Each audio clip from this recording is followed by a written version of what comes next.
శుక్లాంబరధరం విష్ణుం శశివర్ణం చతుర్భుజం ప్రసన్నవదనం ధ్యాయేత్ సర్వవిఘ్నోపశాంతయేత్. గురుర్బ్రహ్మా గురుర్విష్ణుః గురుర్దేవో మహేశ్వరః గురుః సాక్షాత్ పరబ్రహ్మ తస్మై శ్రీగురవే నమః. వ్యాసాయ విష్ణురూపాయ వ్యాసరూపాయ విష్ణవే నమో వై బ్రహ్మనిధయే వాసిష్ఠాయ నమో నమః. కూజంతం రామ రామీతి మధురం మధురాక్షరం ఆరుహ్య కవితాశాఖాం వందే వాల్మీకికోకిలం. శృతిస్మృతిపురాణానాం ఆలయం కరుణాలయం నమామి భగవత్పాదశంకరం లోకశంకరం. వాగర్ధావివ సంపృక్తౌ వాగర్ధప్రతిపత్తయే జగతః పితరౌ వందే పార్వతీపరమేశ్వరౌ. సూక్తిం సమగ్రేతున స్వయమేవ లక్ష్మీః శ్రీరంగరాజమహిషీమధురైఃకటాక్షైః. వైదగ్ధ్యవర్ణగుణగుంభనగౌరవైర్యాం కండూలకర్ణకుహరాः కవయోధయంతి. హైమోర్ధ్వపుండ్రమజహన్మకుటం సునాసం మందస్మితం మకరకుండలచారుగండం. బింబాధరం బహుళదీర్ఘకృపాకటాక్షం శ్రీవేంకటేశముఖమాత్మనిసన్నిధత్తాం. విమలపటీ కమలకుటీ పుస్తకరుద్రాక్షశస్తహస్తపుటీ కామాక్షీ పక్ష్మలాక్షీ కలిత విపంచీ విభాసి వైరించీ. మనోజవం మరుతతుల్యవేగం జితేంద్రియం బుద్ధిమతాం వరిష్టం వాతాత్మజం వనరయూధముఖ్యం శ్రీరామదూతం శిరసా నమామి. ఆపదామపహర్తారం దాతారం సర్వసంపదాం లోకాభిరామం శ్రీరామం భూయో భూయో నమామ్యహం. నారాయణం నమస్కృత్య నరం చైవ నరోత్తమం దేవీం సరస్వతీం వ్యాసం తతో జయముదీరయేత్. హరి ఓం. పరమేశ్వర స్వరూపైన సభకి నమస్కారం. మహాభారతం ధర్మ ప్రబోధకము అని నేను మీతో రోజు మనవి చేస్తున్నాను. ఎవరు ఊర్మితో ధర్మమును పట్టుకున్నారో అటువంటి వారికి ఈశ్వరానుగ్రహం కలుగుతుంది. అన్నిటికన్నా చిత్రమైన విషయం ఏమిటంటే ధర్మాన్ని పట్టుకోవాలనుకున్న వాడికే చాలా ఓర్పు ఉండాలి. ఓర్పు లేనివాడు అధర్మం వైపుకు వెళ్ళిపోతాడు. దానికి పెద్ద సిద్ధాంతం ఏమి ఉండదు. కానీ ధర్మాన్ని పట్టుకోవాలి అనుకున్నవాడు మాత్రం ఖచ్చితంగా సహనాన్ని పొంది ఉండాలి. ఎందుకంటే ధర్మము ఉత్తరక్షణ ప్రయోజనమును మీకు కల్పించదు. ఇప్పుడు ఈ క్షణంలో ఇలా ధర్మాన్ని పట్టుకుంటే ఇలా ఫలితం వచ్చేస్తుంది అని ఉండదు. కానీ మీరు అలా ధర్మాన్ని పట్టుకుని ఉంటే మీకు వచ్చేటటువంటి ఫలితము శాశ్వతమైనదై ఉంటుంది. అధర్మాన్ని పట్టుకుంటే వచ్చేటటువంటి ఫలితము అప్పటికప్పుడు మిమ్మల్ని ఉపశాంతికి గురి చేసినట్లుంటుంది, కానీ శాశ్వతమైనటువంటి దుఃఖం వైపుకి తోసేస్తుంది. ఎంత శాశ్వతమైన దుఃఖం వైపు కెడతాడంటే, నిన్న ధర్మరాజు గారు అన్నాడే, ఇక్కడ ఈ జన్మలో ఈ శరీరంతో కొన్నిటిని అనుభవించి విడిచిపెట్టేసి ఉత్తర జన్మలలో అనుభవించడానికి కావలసినంత దుఃఖానికి హేతువైన పాపాన్ని సహనాన్ని విడిచిపెట్టి అధర్మాన్ని విడిచిపెట్టినటువంటి కారణం చేత జీవుడు పట్టికెడతాడు. మహానుభావులైనటువంటి పాండవులు అంత కష్టంలో కూడా బ్రాహ్మణ వేషాల్లో ఏకచక్రపుర అగ్రహారంలో వాళ్ళు భిక్షాటన చేసి ధర్మమునకు కట్టుబడి అలా నిలబడ్డారు తప్ప వాళ్ళు ఏ క్షణంలోనూ కూడా ఓర్మిని కోల్పోయి తొందరపడి కౌరవుల మీద దండయాత్ర చేసే ప్రయత్నం మాత్రం వాళ్ళు చేయలేదు. ఇది ఇలా జరుగుతుండగా వాళ్ళు ఏకచక్రపురాగ్రహారంలో ఉండి బకాసురుణ్ణి వధించినటువంటి పిదప ఆ ఇంటికి, వాళ్ళు ఉంటున్న ఇంటికి వచ్చినటువంటి బ్రాహ్మణుడు ఒక ఆయన, మీరు చూసిన వింతలు విశేషాలు ఏమిటి అని కుంతీదేవి పాండవులు ప్రశ్న వేస్తే, అసలు ఉండవలసిన వింతంతా అదిగో ఆ ద్రుపద మహారాజు గారి పరిపాలన చేస్తున్నటువంటి పాంచాల దేశంలోనూ రాజధాని అయిన కాంపిల్య నగరంలోనూ ఉంది. అయోనిజ అయినటువంటి ఆడపిల్ల పుట్టింది. ఆమె అయోనిజ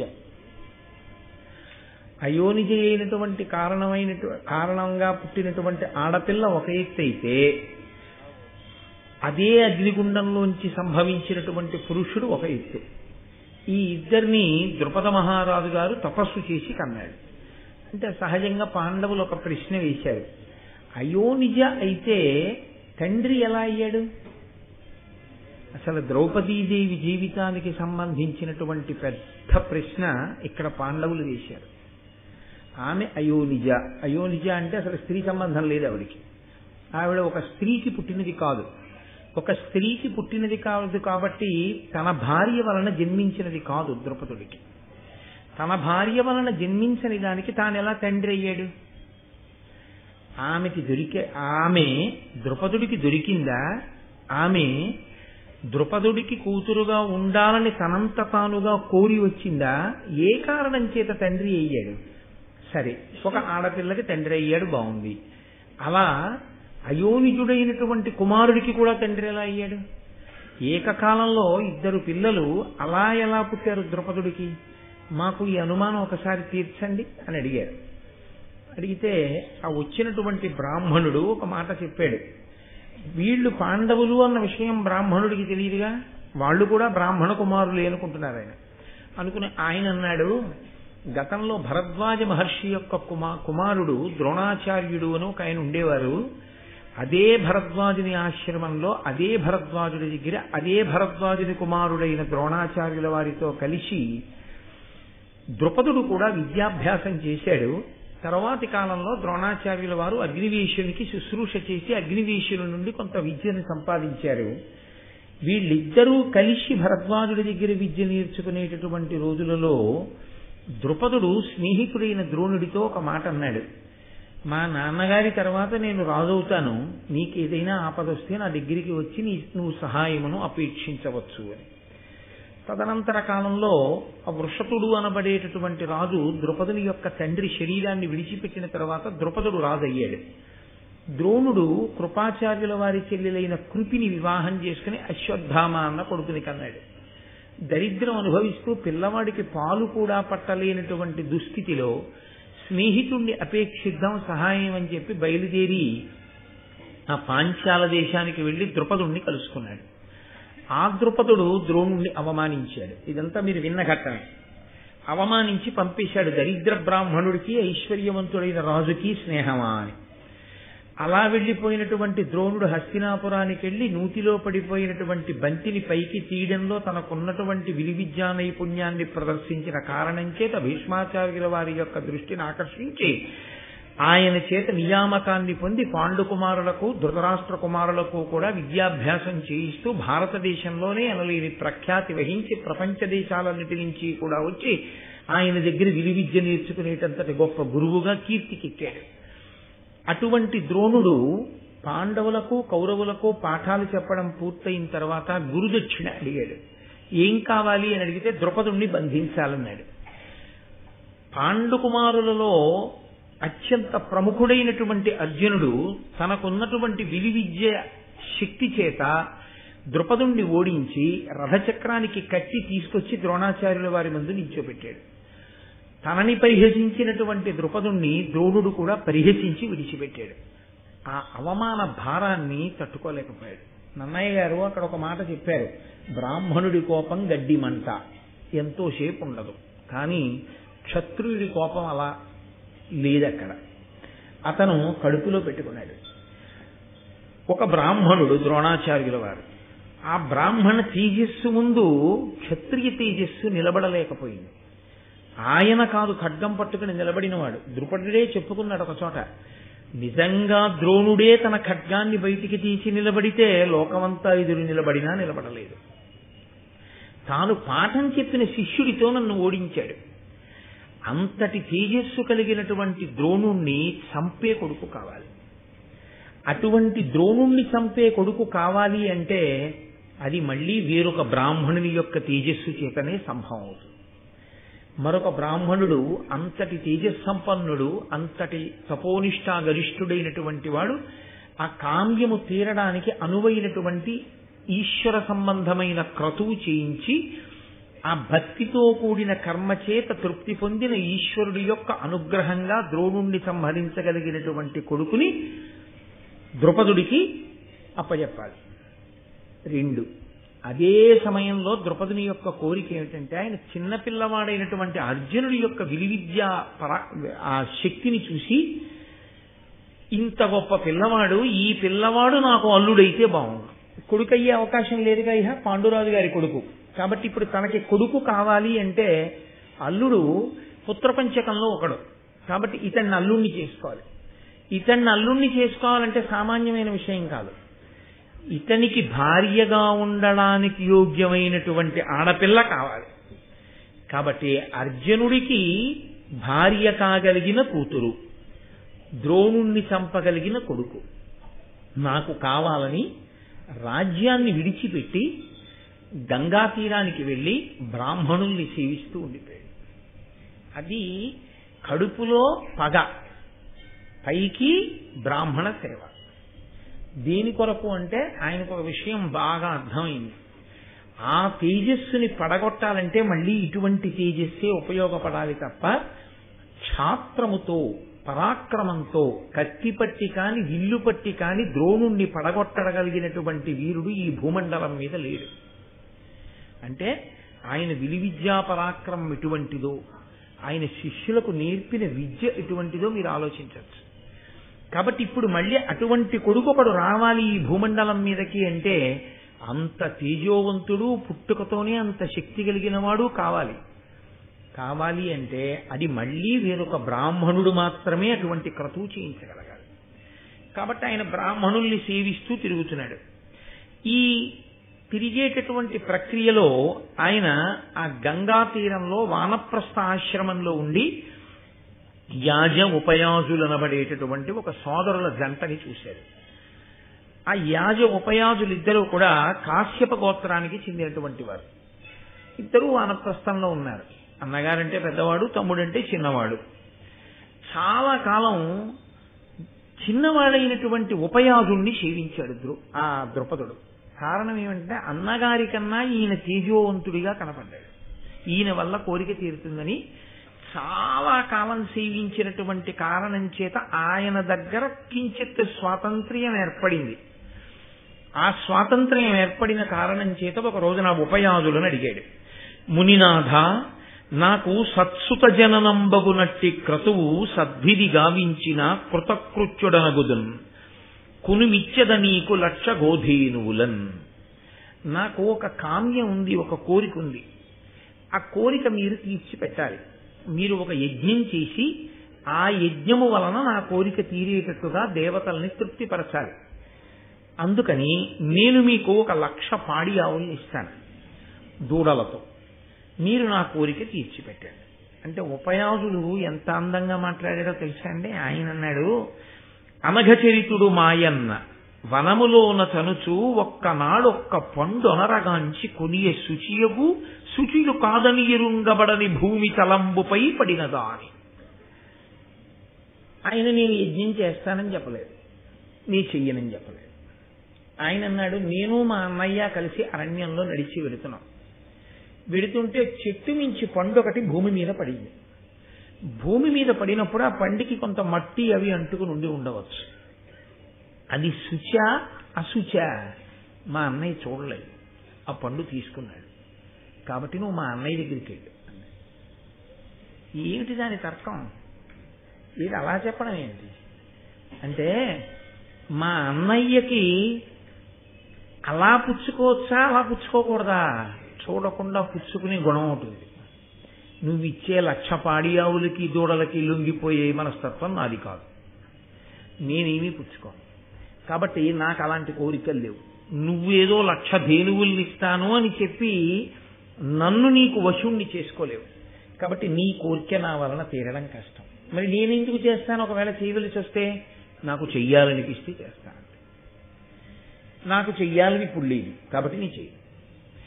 కాబట్టి ఇలాంటివి చెప్తే అలా ఇంకో బ్రాహ్మణుడు చచ్చిపోయేటట్టుగా, అంతటి ఆచార్య పురుషుడు చచ్చిపోయేటట్టుగా ఒక కొడుకు ఈయన ఖండానికి పగ పెట్టుకున్నాడు కాబట్టి మనం చేయించచ్చా చేయించకూడదా? ఇది ఆలోచించడమా అన్నయ్య అని తన నోటితో అనలేదు. శుచియా అశుచియా చూడకుండా పండు తీసుకున్నాడు మా అన్నయ్య, కాబట్టి నువ్వు ఆయన దగ్గరికి వెళ్ళొచ్చు అన్నాడంతే. ఎంత ధర్మం అండి! తనకన్నా ముందు పుట్టిన వాడిని విమర్శించలేదు, తనకన్నా ముందు పుట్టిన వాడి యొక్క గుణాన్ని ఆవిష్కరించలేదు. మా అన్నయ్యకి ఈ రకమైనటువంటి పుచ్చుకునే గుణం ఉంది కాబట్టి నువ్వు ఆయన దగ్గరికి వెళ్ళి ఏదైనా చేయిస్తాడని చెప్పలేదు. మనిషి ప్రవర్తనలో ఉండేటటువంటి ఒక్క లక్షణాన్ని బట్టి చెప్పాడు. మహానుభావులు ఆ కృష్ణావధానుల గారికి సింహతలాటం వేస్తామంటే ఒకసారి ఆయన అన్నారు, వద్దురా నాకు సింహతలాటం అప్పుడే, ఇంకా ఇలా చెయ్యి చాపుతున్నాను కదూ అప్పుడప్పుడు, సింహతలాటం వద్దు. సింహతలాటం వేసుకుంటే ఇంకా ఈ చెయ్యి ఇలా చాపి పుచ్చుకోకూడదు, ఇలా పెట్టే చెయ్యి అవ్వాలి తప్ప, కాబట్టి నాకు వద్దన్నాడు. అది ధర్మం. ఒక్కొక్క మహానుభావుడు అలా ఉంటాడు, అలా కట్టుబడి ఉంటాడు ధర్మానికి. అది ప్రవర్తన చేత ప్రకాశిస్తుంది ధర్మము. నేను మీతో తరచుగా మనవి చేసేది అదే. ధర్మము అంటే నేర్చుకుని ఉన్నది కాదు, తెలుసుకుని ఉన్నది ధర్మము కాదు. మీకు ఎంత తెలియనివ్వండి, అది మిమ్మల్ని గట్టెక్కించేది ఏదో ఉంటుందనుకోవడం వెర్రి. తెలిసి ఉండడం ఎప్పుడూ గట్టెక్కించదు. మీరు ఎంత అనుష్ఠించారన్నదే మిమ్మల్ని గట్టెక్కిస్తుంది. అందుకే ధర్మం అన్నం లాంటిది, ఈశ్వరుడిచ్చినటువంటి సమయం ఆకలి లాంటిది. మీకు ఆకలిసింది, ఇంట్లో అన్నం ఉంది, ఒక్కనాటికి మీ ఆకలి తీరదు. మీరు అన్నం తింటే మీ ఆకలి తీరుతుంది. పరమేశ్వరుడు చెప్పినటువంటి విధి విధానములతో కూడినటువంటి సంకలన రూపమైనటువంటి వేదము చేత ప్రమాణముగా ఉదాహరింపబడినటువంటి ధర్మములు ఎవడు అనుష్ఠిస్తాడో వాడికి మాత్రమే ఈశ్వరానుగ్రహం ఉంటుంది తప్ప కేవలము ధర్మము తెలిసి ఉన్నది ఉపయోగమేముండదు. కాబట్టి అదిగో అనుష్ఠానంలో తేడా ఉంది. మా అన్నయ్యకి ఇద్దరం వానప్రస్థులమే, ఇద్దరం వచ్చి ఇక్కడ ఉన్నవాళ్ళమే, ఇద్దరం తపస్సు చేసుకుంటున్న వాళ్ళమే, ఇద్దరం తేజోమూర్తులమే, ఇద్దరం మంత్రశక్తి ఉన్నవాళ్ళమే, ఇద్దరం వేదం చదువుకున్న వాళ్ళమే. కింద పడ్డ పండు నాశించాడు మా అన్నయ్య. శుచా అశుచా చూడకుండా తీసుకున్నాడు. కాబట్టి మా అన్నయ్య దగ్గరికి వెళ్ళు అంటే ఈయన మళ్ళీ గబగబా ఆయన దగ్గరికి వెళ్ళాడు. ఆ యాజులు అనబడేటటువంటి పెద్ద ఆయన దగ్గరికి వెళ్ళి ఆయనతో తన కోరిక మళ్ళీ విన్నపం చేశాడు. నాకు ఇలా ద్రోణుణ్ణి చంపే కొడుకు కావాలి, అర్జునుడికి భార్య కాగలిగిన కూతురు కావాలి. వీళ్ళిద్దరూ జన్మించడానికి వీలైనటువంటి క్రతువు నా చేత చేయించి మీరు ఆధ్వర్యం వహిస్తే నేను మీకు 1,00,000 పాడి ఆవులను దూడలతో ఇస్తాను. ఆయన వెంటనే అంగీకరించాడు. ఎంత ఖచ్చితంగా లెక్క కట్టాడో చూడండి. ఉపయాజులు తమ్ముడు కావచ్చు, వెనక పుట్టినవాడు కావచ్చు, ఎవరి తెలివి వాళ్ళదే, ఎవరి ధర్మం వాళ్ళదే, ఎవరి యొక్క ఈశ్వరోపాసన బలము వాడిది. కాబట్టి ఇప్పుడు ఆయన నేను వచ్చి క్రతువు చేస్తాను, నువ్వు యజ్ఞ సంభారములన్నీ సిద్ధం చేసుకో అన్నాడు. యజ్ఞ సంభారములన్నీ సిద్ధం చేసుకో అనగానే అన్నయ్య గారు చెప్పింది ఏమిటో తెలుసా అండి? తన పత్ని కోకిలాదేవితో కలిసి పీటల మీద కూర్చున్నాడు. అసలు భార్యని ఎందుకు స్వీకరిస్తారంటే యజ్ఞం చేయడానికి స్వీకరిస్తారు.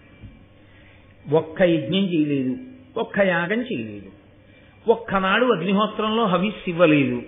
అలా జరుగుతున్న కార్యక్రమానికి తాను సహాయపడినది తన జీవితంలో లేదు. ఇప్పుడు తాను కాదు పాడైనవాడు, ఆడపిల్ల జీవితాన్ని పాడు చేసినవాడు అవుతాడు. నేను మీతో ఒకరోజు మనవి చేశాను, వివాహం జరిగేటప్పుడు ఎంత రాత్రి కానివ్వండి, అక్కడ వివాహం అర్ధరాత్రి 2:15 ముహూర్తం అయితే ముహూర్తం అయిపోగానే పెళ్లి కొడుకుని పెళ్లి కూతుర్ని తీసుకొచ్చి ప్రధాన హోమం చేయించేస్తారు. రాత్రి అయినా సరే తండ్రి గారి అగ్నిహోత్రంలోంచి తీసుకొచ్చి కొడుకు అగ్నిహోత్రాన్ని వేలుస్తారు. ఈ అగ్నిహోత్రం ఎవరు రక్షిస్తారు అని అడిగారు. ఆ ఇంటి ఇల్లాలు రక్షిస్తుంది. ఆ ఇంటి ఇల్లాలు చేసే పని ఏమిటంటే అస్తమానం అటెడుతూ ఇటొస్తూ ఆవిడ కాసిన అక్షతలు వేస్తూ ఉంటుంది, కాస్త ఊక వేస్తూ ఉంటుంది. ఈ ఊక వెయ్యాలి కాబట్టి ఆవిడ 2 పనులు చేస్తుంది. 1 ధాన్యం దంపుతుంది, 2 ధాన్యం దంపిస్తుంది. అందుకని ఇంటి ముందు ధాన్యం దంపడం అన్న ప్రక్రియ ఉండేది. ధాన్యం దంపిస్తే తను చెయ్యవలసింది చెయ్యలేకపోతే ఏదో కొంత ద్రవ్యం ఇచ్చి ధాన్యం దంపించి ఆ ఊక తీసుకుంటుంది. తీసుకుని ఈ ఊక అగ్నిహోత్రంలో వేస్తూ ఉంటారు. అగ్నిహోత్రం అలా రక్షింపబడుతుంది. అది ఎప్పుడు వెలుగుతూ ఉంటుంది. అందులో ప్రతిరోజు హవిస్సిస్తాడు యజమాని. ఆ అగ్ని కారణం చేతనే ఐశ్వర్యం లభిస్తుంది. ఆరోగ్యం భాస్కరాది చేత్, అలాగే శ్రియమిచ్చేత్ హుతాశన. ఐశ్వర్యం కావాలనుకున్నవాడు ఆరాధన చెయ్యవలసింది అగ్నిహోత్రాన్ని. అగ్ని కార్యం ఎవరు చేస్తారో వాళ్ళకే ఐశ్వర్యం లభిస్తుంది. ఎవరు తరచుగా యజ్ఞయాగాది క్రతువులు చేస్తూ ఉంటారో వాళ్ళకే ఐశ్వర్యం లభిస్తుంది. అందుకే పూర్వం అంతటా యజ్ఞయాగాదులు జరిగేవి. యజ్ఞయాగాదులు జరగడానికి అనువైన ప్రదేశం ఏది అని అడిగారు బ్రహ్మగారిని ఈ భూమండలాన్ని సృష్టించినప్పుడు. బ్రహ్మగారు అన్నాడు, నేను చెప్పడం ఎందుకు కొత్తగా, ఇదిగో ఈ కృష్ణ మృగాన్ని విడిచిపెడుతున్నాను. ఈ జింక ఎక్కడ పరిగెడుతుందో అది మాత్రమే యజ్ఞము చెయ్యడానికి యోగ్యమైన భూమి, కర్మభూమి. అంటే ఇప్పుడు ఆ జింకని విడిచిపెడితే అది ఎక్కడ తిరిగిందో తెలుసా అండి? అది తిరిగినటువంటి ప్రాంతమే మనం రోజు దేశకాల సంకీర్తనంలో చెప్తామే, జంబూ ద్వీపే భరతవర్షే భరతఖండే అని. ఇదే ఆ జింక తిరిగిన ప్రదేశం. అందుకే యజ్ఞయాగాది క్రతువులు ఇక్కడే జరుగుతాయి. యజ్ఞయాగాది క్రతువులు ఇక్కడ జరుగుతాయన్న మాటకు అర్థం ఏమిటో తెలుసా? దేవతలు మీ పడక గదిలోకి వచ్చి కూర్చోరు, దేవతలు మీ హాల్లోకి వచ్చి కూర్చోరు. దేవతలు ఎక్కడికి వచ్చి కూర్చుంటారో తెలుసా అండి? అందరూ మీరు పూజ చేసేటప్పుడు ఆవాహయామి అంటే వస్తారు. మీరు నైవేద్యం పెడితే కంటితో చూసి వెళ్ళిపోతారు. అంతే, దృష్టిపాతమే చేస్తారు, తినరు దేవతలు. ఇంటి నైవేద్యాన్ని, మీరు ఇంట్లో పెట్టే నైవేద్యం ఏదుందో దాన్ని దేవతలు తినడం అన్న విషయాన్ని వేదం అంగీకరించలేదు. అలా లేదు ప్రమాణం, అలా తినరు. దృష్టిపాతం చేస్తారు, కన్ను విప్పి చూస్తారు. అంతే, చూసినందుకు అది ప్రసాదం అవుతుంది. యజ్ఞం చేస్తే తింటారు. తినడం అన్న సమస్య వచ్చేటప్పటికీ వ్యక్తి రావాలి కదండి. నేను మీ ఇంటికి దేవతార్చనకు వచ్చాను అనుకోండి, భోజనం అన్న మాట వాడకూడదు, దేవతార్చన అంటారు. దేవతార్చనకి నేను మీ ఇంటికి వచ్చాను అనుకోండి, వస్తానండి ఇవాళ నేను మీ ఇంటికి దేవతార్చనకు అన్నాను. నేను మీ ఇంటికి వస్తానండి అంటే నేను భోజనం చేయడం ఎలా కుదురుతుంది? నేను వస్తేనే కుదురుతుంది కదా.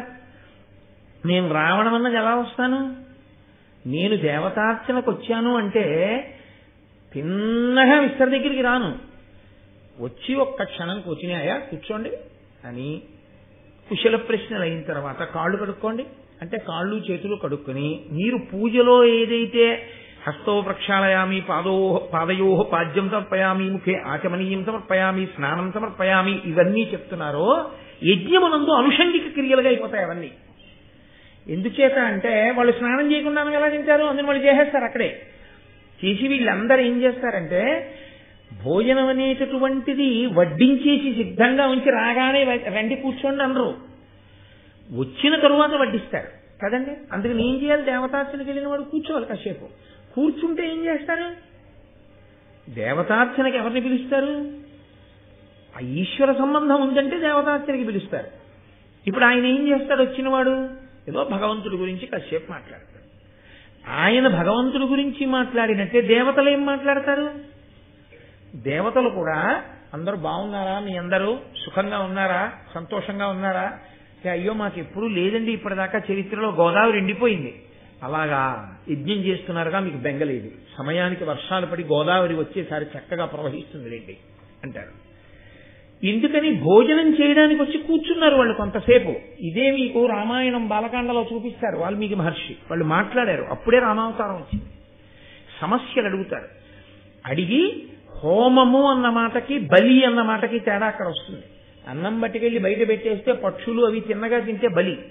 హోమము అంటే సమంత్రకమై సుక్కు స్రవము ఈ రెండు వాడి అగ్నిముఖంగా హవిస్సునిస్తే ఆ హవిస్సుని హవ్యవాహనుడైన అగ్నిహోత్రుడు పట్టుకెళ్ళి దేవతలకు పెడతాడు. వాళ్ళందరూ కూర్చుంటారు ఆ యాగశాలలో. అందుకే యాగశాల అంత పవిత్రం. ఇప్పుడు వేస్తారు మనకి ఇక్కడ ప్రారంభమైపోయినదిగో నిర్మాణం. అది అంతా పూర్తయిన తర్వాత అందుకే యాగశాల ప్రవేశమే అంత గొప్పది. ఎందుకనంటే అక్కడ దేవతలందరూ కూర్చుని ఉంటారు. మీరు ఒక్కసారి యాగశాలకి ప్రదక్షిణం చేశారనుకోండి, మీరు దేవతలందరికీ ప్రదక్షిణం చేసినట్టు. మీరు ఎప్పుడైతే ప్రదక్షిణం చేశారో దేవతలు ప్రీతి చెందుతారు. దేవతలకు లక్షణం ఏమిటో తెలుసా అండి?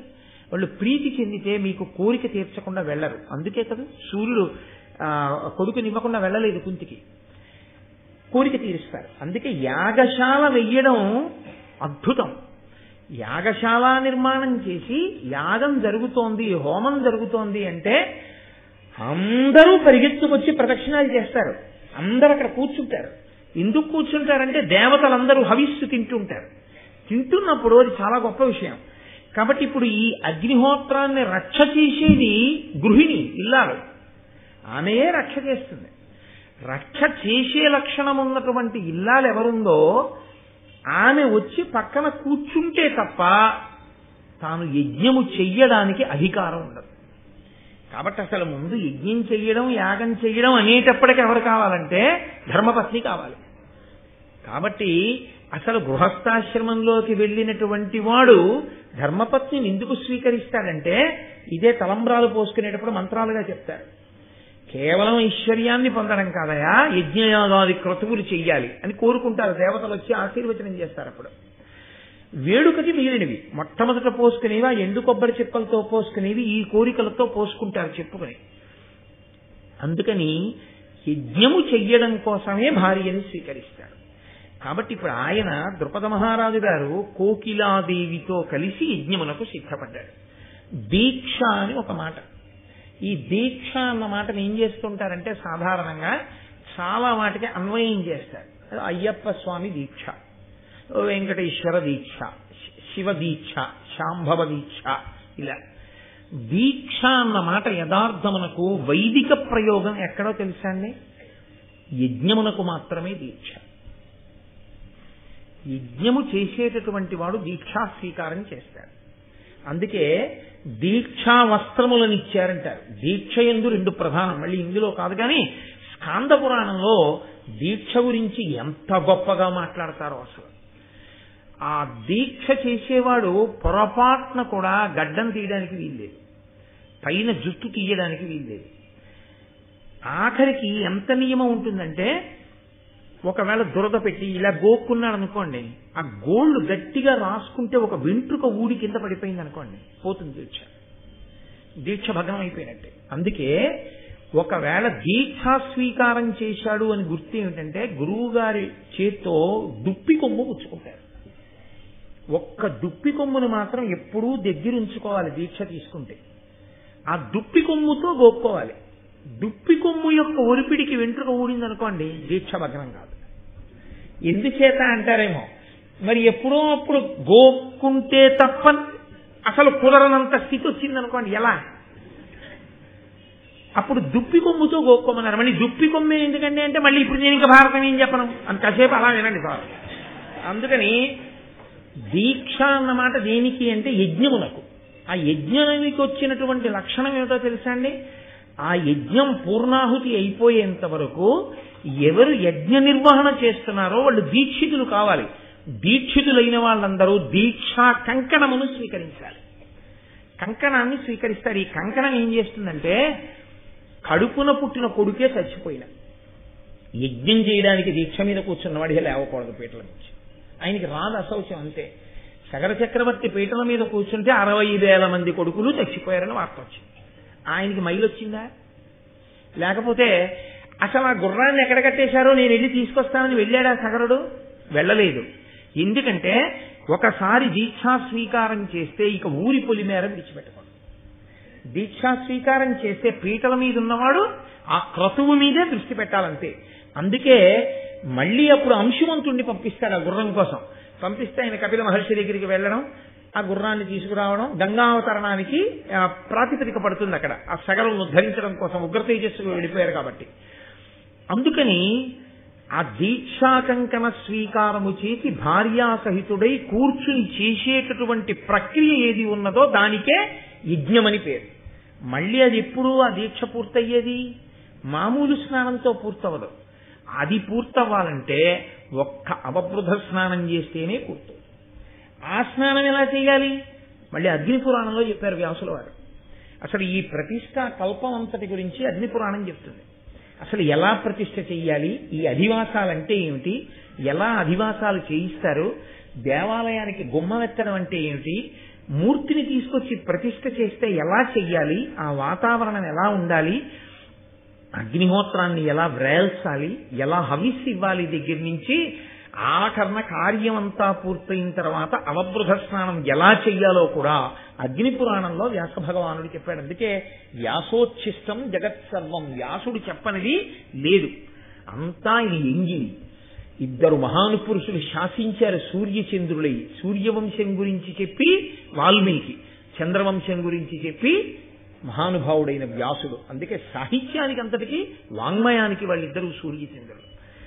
మళ్ళీ వాల్మీకి వ్యాసుడు వీళ్ళిద్దరి తర్వాత వాల్మీకి వ్యాసులు కలిసి ఒకటిగా వచ్చేశారా అన్నంత మహాపురుషుడు శంకర భగవత్పాదుడు. కాబట్టి అదిగో ఆయన నేను చేయిస్తాను యజ్ఞం, నువ్వు సమకూర్చుకో సంభారములు అనగానే ఆయన వెళ్ళి ఆ కోకిలాదేవితో కలిసి కూర్చుని యాజ్ఞికునిగా ఇన్ని వరించాడు. అసలు ఆ యజ్ఞం అంటే ఏమిటో, ఆ స్థానాలు ఏమిటో, కూర్చోవడం అంటే ఏమిటో, ఎవరిని హోత అంటారో, ఎవరెవరిని ఏ పేర్లతో పిలుస్తారో, అందులో వాడేటటువంటి పరికరములు ఎలా ఉంటాయో, ఆ పరికరాలని మళ్ళీ వేటితో చేయిస్తారో, ఆ సృక్ అంటే ఏమిటో, ఆ స్రవం అంటే ఏమిటో, ఆ పేలాలంటే ఏమిటో, మంగళద్రవ్యాలు ఏమిటో, ఆ యాగశాల వైభవం ఏమిటో, అసలు అవి చదువుతుంటే మనసు పులకరించిపోతున్నాం. ఏమి యాగశాలరా, ఏమి యాగశాలరా అనిపిస్తుంది. సనాతన ధర్మమునందు దేవతారాధన అనబడేటటువంటి కర్మకి ఆయుపట్టంతా యాగశాలలోనే ఉంటుంది. ఆ యాగశాల అంత గొప్పది. సరే, అందుచేత జ్వాలాభీలాంగుడు, కరవాల బృహచ్చాపధరుడు, వరవర్మ కిరీటాలంకారుడు, వహ్నియపోలే రథారూఢుడొక్క పుత్రుడు పుట్టెన్. ఆ కోకిలాదేవితో కలిసి ఆయన యజ్ఞం చేశాడు. ఆ యాదులు వారు చేయించినందుకు అందులోంచి ఆ అగ్నిహోత్రపు కీలలోంచి దేవతలు అనుగ్రహించారు, అంతే, కోరిక తీరిపోయింది. రథారూఢుడైనటువంటి పిల్లవాడు పుట్టాడు. ఆ పిల్లవాడుగా చిన్న పిల్లవాడుగా రాలేదు, పుడుతూనే రథం మీద కూర్చుని వచ్చాడు వాడు. ఆయన జ్వాలాభీలాంగుడు, పైకి లేస్తున్నటువంటి అగ్నిహోత్రం ఎలా ఉంటుందో అలా ఉన్నాడు. ఆయన కరవాల పెద్ద కత్తి పట్టుకుని, బృహచ్చాపధరుడు పెద్ద కోదండం ఒకటి పట్టుకుని వరవర్మ కిరీటాలంకారుడు, బ్రహ్మాండమైన కిరీటం ఒకటి, పెద్ద కిరీటం పెట్టుకుని, వహ్నియ పోలి ఇంకో అగ్నిహోత్రం పుట్టిందా అన్నట్టుగా ఆ యజ్ఞగుండంలోంచి ఒక పిల్లవాడు పుట్టాడు. ఆ పుట్టినటువంటి పిల్లవానికి అశరీరవాణియే నామకరణం చేసేసింది. దానికి దృష్టజుమ్నుడు అని పేరు పెట్టారు ఆ పిల్లాడికి. ఆయన ఇంకా యాగాన్ని కొనసాగించాడు. కులపవిత్ర, ద్రౌపదీదేవి గురించి మాట్లాడుతూనే పుడుతున్నప్పుడు నన్నయ్య గారు వేసిన మొట్టమొదటి మాట కులపవిత్ర, వంశాన్ని పవిత్రం చేయగలిగిన తల్లి. కాబట్టి ద్రౌపది అన్న మాట ఎక్కడ వినపడినా మనం రెండు చేతులెత్తి నమస్కరించాలి.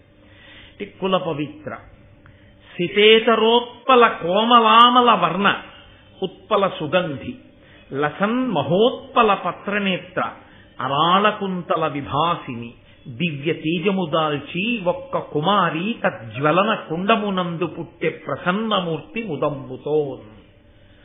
ఆ పుట్టినటువంటి పిల్లకి కృష్ణ అని పేరు పెట్టారు. ద్రౌపది ద్రుపదుని కూతురు కాబట్టి పెట్టబడిన పేరు కృష్ణ. ఆమె కులపవిత్ర, సితేతరోత్పల కోమలామల వర్ణ, నల్ల కలువకి ఉండేటటువంటి కాంతి ఎలా ఉంటుందో అటువంటి కాంతి కలిగినటువంటి తల్లి. ఆమె శరీర కాంతి నల్ల కలువ యొక్క కాంతి వంటిది. ఆ మాటకి నేను మీతో తరచుగా చెప్తూ ఉంటాను. తెల్ల కలువ వేరు, ఎర్ర కలువ వేరు, నల్ల కలువ వేరు. తెల్ల కలువ వంక చూసినా ఎర్ర కలువ వంక చూసినా కంటికి చల్లతనం ఉండదు. నల్ల కలువ వంక చూడగానే కళ్ళకి చల్లగా ఉంటుంది. అందరి కోరికలు తీరుతాయన్నమాట. ఆవిడ పుట్టడం చేత అందరూ చల్లగా ఉండేటట్టు చూడగలిగినటువంటి తల్లి ఆమె.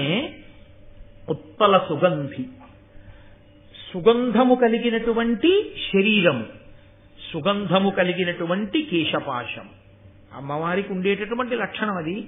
అటువంటి తల్లి పద్మపత్రములు ఎలా ఉంటాయో అటువంటి కన్నులు కలిగినటువంటి నల్లని కేశపాశముతో కూడుకున్నది, దివ్యమైన తేజము కలిగినటువంటిది.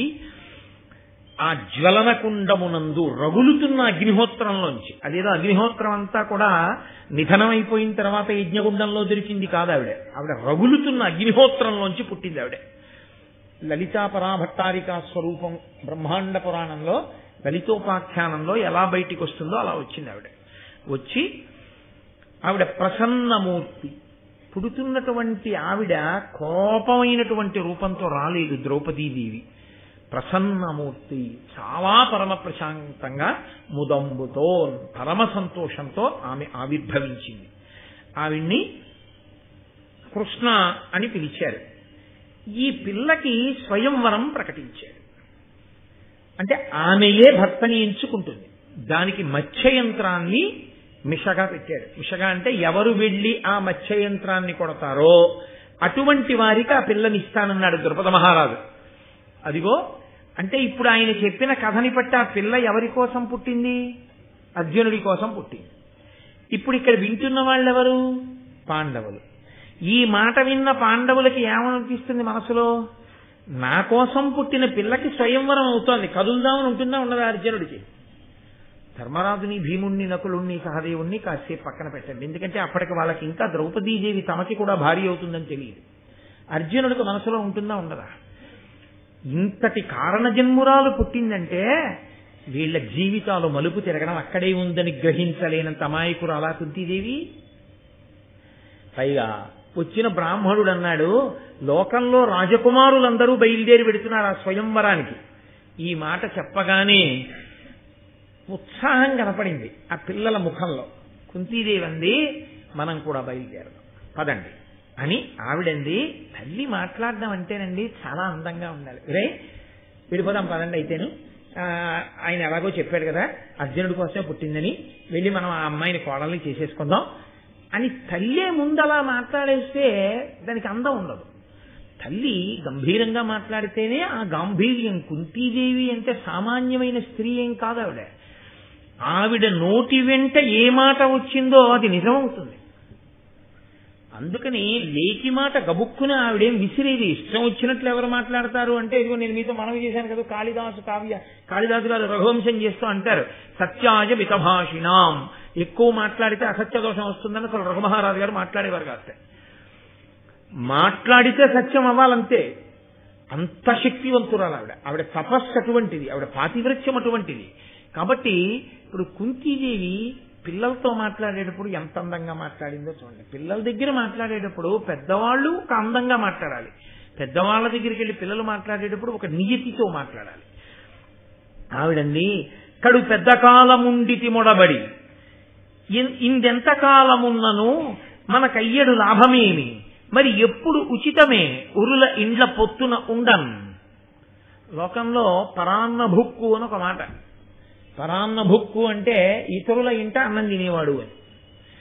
ఇతరుల ఇంట ఎప్పుడూ అన్నం తినడం అనేటటువంటిది మంచి లక్షణం కాదు. అందున ఉపవాసం చేసినప్పుడు అసలు తినకూడదు. తాను ఉపవాసం చేసి ఉన్నాడు అనుకోండి, పక్కింటికి వెళ్ళి భోజనం చేయకూడదు.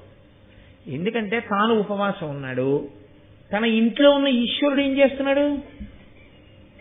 ఆయన ఉపవాసం ఉన్నట్లేనా రోజు? ఆయన కూడా మరి ఏం పుచ్చుకోడుగా. ఈశ్వరుడు కూడా మహానైవేద్యం లేదు ఆ రోజున, అన్నం లేదు. ఎప్పుడు అన్నం తింటాడు ఆయన? మీరు ఉపవాస దీక్ష విరమణ చేసేటప్పుడు మీరు వండుకుని మీరు దీక్షా విరమణం చేసే ముందు పట్టుకెళ్లి ఈశ్వరుడికి మహానైవేద్యం పెట్టి తెచ్చుకుని మీరు ప్రసాదంగా తింటే ఈశ్వరుడు ఉపవాసం కూడా విరమణం అవుతుంది. మీరు ఇక్కడ ఉపవాసం చేసి పక్కింట్లో భోజనం గెలిపారనుకోండి, మీ ఇంట్లో ఈశ్వరుడు గురించి అసలు పట్టింపు మీకుందా? ఉపవాసం ఎవరి కోసం చేసినట్టు, ఎవరి అనుగ్రహానికి చేసినట్టు? ఆయన్ని మాడిచి ఆయన మీద గౌరవం లేకుండా ఆయన కోసమే నేను పూజ చేస్తున్నానని ఆయన్ని మార్చేసి పక్కింటికి మీరెళ్ళి భోజనం చేసి ఇక్కడ మహానైవేద్యం లేకపోతే ఇంకా ఉపవాసం ఎలా ఫలిస్తుంది? అందుకే ఉన్న ఊళ్ళో కాకుండా ఇంకో ఊళ్ళో ఉన్నప్పుడు అసలు ఉపవాసం చేయడం అనవసరం. అందుకు కదా వద్దన్నాను నేను మొన్న. ఉన్న ఊళ్ళో ఉంటే ఉపవాసం చేయాలి, ఎక్కడో ఉండి ఉపవాసం ఎందుకు? ఇక్కడుంటే చెయ్యి, ఓపిక ఉంటే ఉపవాసం. అంతేగాని ఇంకో ఇంట్లో ఉపవాసం చేస్తే ఈ ఇంట ఈశ్వరుడు ఏమైనట్టు? పైగా పొన్ని భార్య ఉందా అంటే ఇద్దరు తాళం వేసి వెళ్ళిపోతుంది. కాబట్టి దేవి ధర్మం దాంతే. కాబట్టి ఆవిడ ఎంత చమత్కారంగా మాట్లాడిందంటే, ఒరులు ఇంట ఎన్నాళ్ళు ఉంటావు, పరాన్న భుక్కుగా ఉండకూడదు. అలాగా చాలా కాలం అయిపోతుంది. ఆయనకో ధర్మం ఉంది, మీరు వెళ్ళిపోండి అనలేడు. మనం అలా పడి తినడం అనో మాట ఉంటుంది చూశారు, అలా ఎంతకాలం తింటాం. ఇక్కడ ఏమిటి లాభం ఇక్కడ ఉండడం వల్ల అంటే అన్యథా చెప్పేసింది ఆవిడ. ఇక్కడి నుంచి కదిలితే లాభం ఉంది. ఏమిటో తెలుసా? అర్జునుడికి ద్రౌపది ఇల్లాలవుతుంది, ద్రౌపది అర్జునుడికి ఇల్లాలైన ఉత్తర క్షణంలో దృష్టజ్యుమ్నుడు బావమరుదవుతాడు, ద్రుపదుడు మామగారు అవుతాడు. ద్రుపదుడు మామగారైనటువంటి ఉత్తర క్షణంలో పాండవుల 5గురికి ఒక గొప్ప రాజు యొక్క ప్రాపకం కలిసి వచ్చేసింది. మళ్లీ వీళ్ళు క్షత్రియులని ప్రకటించుకోవచ్చు. ప్రకటించుకున్న ఉత్తర క్షణంలో ఇదే అన్యాయం, పాండవులు బతికున్నారని అందరూ చాలా మంది అటు వస్తారు. రాగానే ధృతరాష్ట్రుడు భయపడి రాజ్యం అన్నా ఇస్తాడు, లేదా మళ్లీ హస్తినాపురం అన్నా తీసుకెళ్తాడు గౌరవంగా. ఇంత మలుపు తిరగాలంటే, లాభం కలగాలంటే ఇక్కడి నుంచి కదలాలి తప్ప ఇక్కడ ఇంకా ఇలా ఉండిపోతే ఎందుకు? దేశము కాలము కలిసి వచ్చే ఈ ధర్మము వలన. ఇది ఓర్పు అంటే. ఆ పట్టిన ఓర్పుకి ఫలమేమి అంటే, వాళ్ళు అంత ఓర్పుగా ఉండి భిక్షాటన చేసైనా బతికినందుకు ఫలితమేమి అంటే కలిసి వచ్చే కాలం వచ్చింది. ఇది గుర్తించింది ఇంటి పెద్దరికంగా కుంతీదేవి. కాబట్టి బయలుదేరండి మనం వెడదాం అంది. వాళ్ళందరూ వెడుతున్నప్పుడు మధ్యలో వ్యాస భగవానుడు కనపడ్డారు. వ్యాసుడు ఎక్కడికక్కడ కనపడి ఎప్పటికప్పుడు కథాక్రమాన్నంతటినీ చక్క చేస్తుంటాడు. ఆయన దుర్యోధనుడికి కనపడ్డాడు. దుర్యోధనుడికి చెప్పడం, ఆయన ఎప్పుడు చెప్పినా పాండవులకు కుంతికి చెప్తుంటాడు. ఎందుకు చెప్తాడో తెలుసా అండి? ఒక్కటే కారణం. సత్పురుషులు తరచుగా మీకోసం రావాలి అంటే అసలు మీకు ఆ ప్రవర్తన ఉంటే వస్తారు. మీరు వారి హృదయాన్ని గెలుచుకుని ఉండుంటే వస్తారు. సత్పురుషుల హృదయం గెలుచుకోవడానికి మార్గం ఏమిటై ఉండాలి?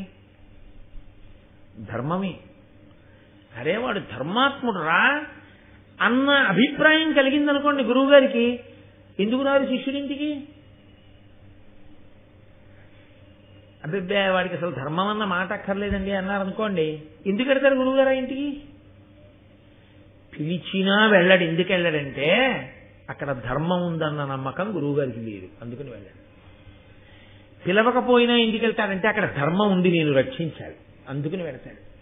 ఒరే ఇంత ఓపిక పడితే చూశారా మీకు కాలం కలిసి వచ్చింది. కాబట్టి ఇంత ఓపిక పట్టడంలో మీరు ఎప్పుడూ ఎవరి మాట వింటూ వచ్చారు? అమ్మ మాట, అన్న మాట. ఆయన ధర్మదేవత, తల్లి సాక్షాత్తు తల్లే. ఇదే మీరు కాలక్రమంలో కూడా పాటించండి. ఇప్పుడు కష్టం తర్వాత సుఖం వచ్చింది, సుఖం తర్వాత ఏమొస్తుంది? మళ్ళీ కష్టం వస్తుంది. మొట్టమొదటిసారి జీవితంలో కష్టం తర్వాత పెద్ద సుఖం వచ్చినప్పుడు బాగుంటుంది. పెద్ద సుఖం తర్వాత వచ్చే కష్టాన్ని తట్టుకోవడం కష్టంగా ఉంటుంది. నీడలోంచి ఎండలోకి వెళ్ళడం తేలిగ్గా ఉంటుంది, ఎండలోంచి నీడలోకి రావడం తేలిగ్గా ఉంటుంది, నీడలోంచి ఎండలోకి వెళ్ళడం కష్టంగా ఉంటుంది. కాబట్టి అప్పుడు మీరేం పట్టుకుని ఉండాలో తెలుసా? ధర్మాన్ని. అదే మీకు చిట్ట చివర శాశ్వతమైన రక్షణ ఇచ్చేస్తుంది. ఇందుకు కదా స్వర్గారోహణ పర్వంలో వెళ్ళిపోయారు వాళ్ళు ఏకంగాను. కాబట్టి ఆయన అన్నాడు, కడు పెద్ద కాలం ఉండికిమి అని కుంతి చెప్తే వ్యాసుడు అన్నాడు, ధర్మసుతుడున్న చోటను ధర్మమునకు హాని కలదే దారుణి అయినన్ ధర్మము తాత్పర్యముగా నిర్మలమతి నిగుడునది వినితాత్ములరై. మీరు ధర్మరాజు గారు ఎక్కడ ఉన్నాడో అక్కడ ధర్మము లుప్తమవడం అనేటటువంటిది ఉండదని తెలుసుకోండి. ధర్మరాజు గారు ధర్మం తెలిసి ఉంటాడు, తాను ధర్మం పట్టుకుంటాడు. మీరు పట్టుకోవడం అన్నది దేని మీద ఆధారపడుతుంది? ధర్మరాజు గారి మాట వినడం మీద ఆధారపడుతుంది. కాబట్టి మీరు కూడా ధర్మరాజు గారి మాటనే వింటూ ఉండండి అంటూ ఆయన అన్నారు. పూర్వకాలంలో ఒక మునికి కుమార్తె ఉండేది. ఆమెకి వివాహం కాలేదు. ఆమె వివాహం కాకుండా నేను కన్యగానే ఉండిపోయి కన్యగానే మరణిస్తానేమోనని బెంగ పెట్టుకుని ఆమె గొప్ప తపస్సు చేసింది పరమేశ్వరుడి కోసం. పరమేశ్వరుడు ప్రత్యక్షమయ్యాడు. ప్రత్యక్షమై ఈవిడంది ఏం కావాలి అని అడగగానే నాకు పతి కావాలి, పతి కావాలి, పతి కావాలి అని ఆ సంతోషంలో ఆమెకున్న ఆర్తటువంటిది 5 మాటలండి. పరమశివుడు అన్నాడు, 5 మాటలు అడిగావు నన్న, 5 భర్తలకి ఇల్లాలి కాదు. ఇది ఎలా సంభవమైందో తదనంతర కాలంలో ఇంకా ఎంత పెద్ద ధర్మ సూక్ష్మం నడిస్తే ద్రౌపదీదేవి పాండవులకి ఇల్లాలైందో, 5 ఇల్లాలిగా ఉండి ద్రౌపదీదేవి ఎంత అనితర సాధ్యమైన అశిధారావ్రతాన్ని నడపగలిగిందో, ఎందుకు ఆనాటికి ఈనాటికి ఏనాటికి జనులందరి చేత ఆవిడ నమస్కరింపబడుతోందో మీకు రేపటి రోజు ఉపన్యాసంలో నేను అనుసంధానం చేస్తాను. ఎందుకంటే ఇవాళ అక్కడ వరకే ఆ విషయం. కాబట్టి వ్యాస భగవానుడు ఈ మాట చెప్పి మీరు కాబట్టి బయలుదేరండి అంటే వీళ్ళు బయలుదేరేటప్పటికి వీళ్ళ భావన ఏమిటి? ఆమె అర్జునుడికి ఇల్లాలు కాబోతోంది. ఇప్పుడు వ్యాసవాక్యం ఏమిటి? ఆమె వైపు నుంచి 5గురికి ఇల్లాలు కాబోతాం. బ్రాహ్మణుడికి ఎంత తెలుసు? యజ్ఞం జరగడం వరకే తెలుసు. అసలు యజ్ఞంలోంచి వచ్చిన పిల్ల వెనక జన్మలో కథ కూడా ఎవరికి తెలుసు? దివ్యమైన దృష్టి కలిగినటువంటి నారాయణాంశ సంభూతుడైనటువంటి వ్యాస భగవానుడికి తెలుసు. ఇది ఇక్కడ ఎందుకు చెప్పవలసి వచ్చిందో వ్యాసుడు వచ్చి దీని మర్మమేమో దీన్ని మళ్ళీ వ్యాసుడే చిట్ట చివర వచ్చి ఆ ద్రౌపదీ వివాహం ఎలా చేస్తారో మీకు రేపటి రోజున కళ్యాణం రేపు అయిపోతుంది. ద్రౌపదీ కళ్యాణం ఈశ్వరానుగ్రహం వల్ల అయిపోవాలి.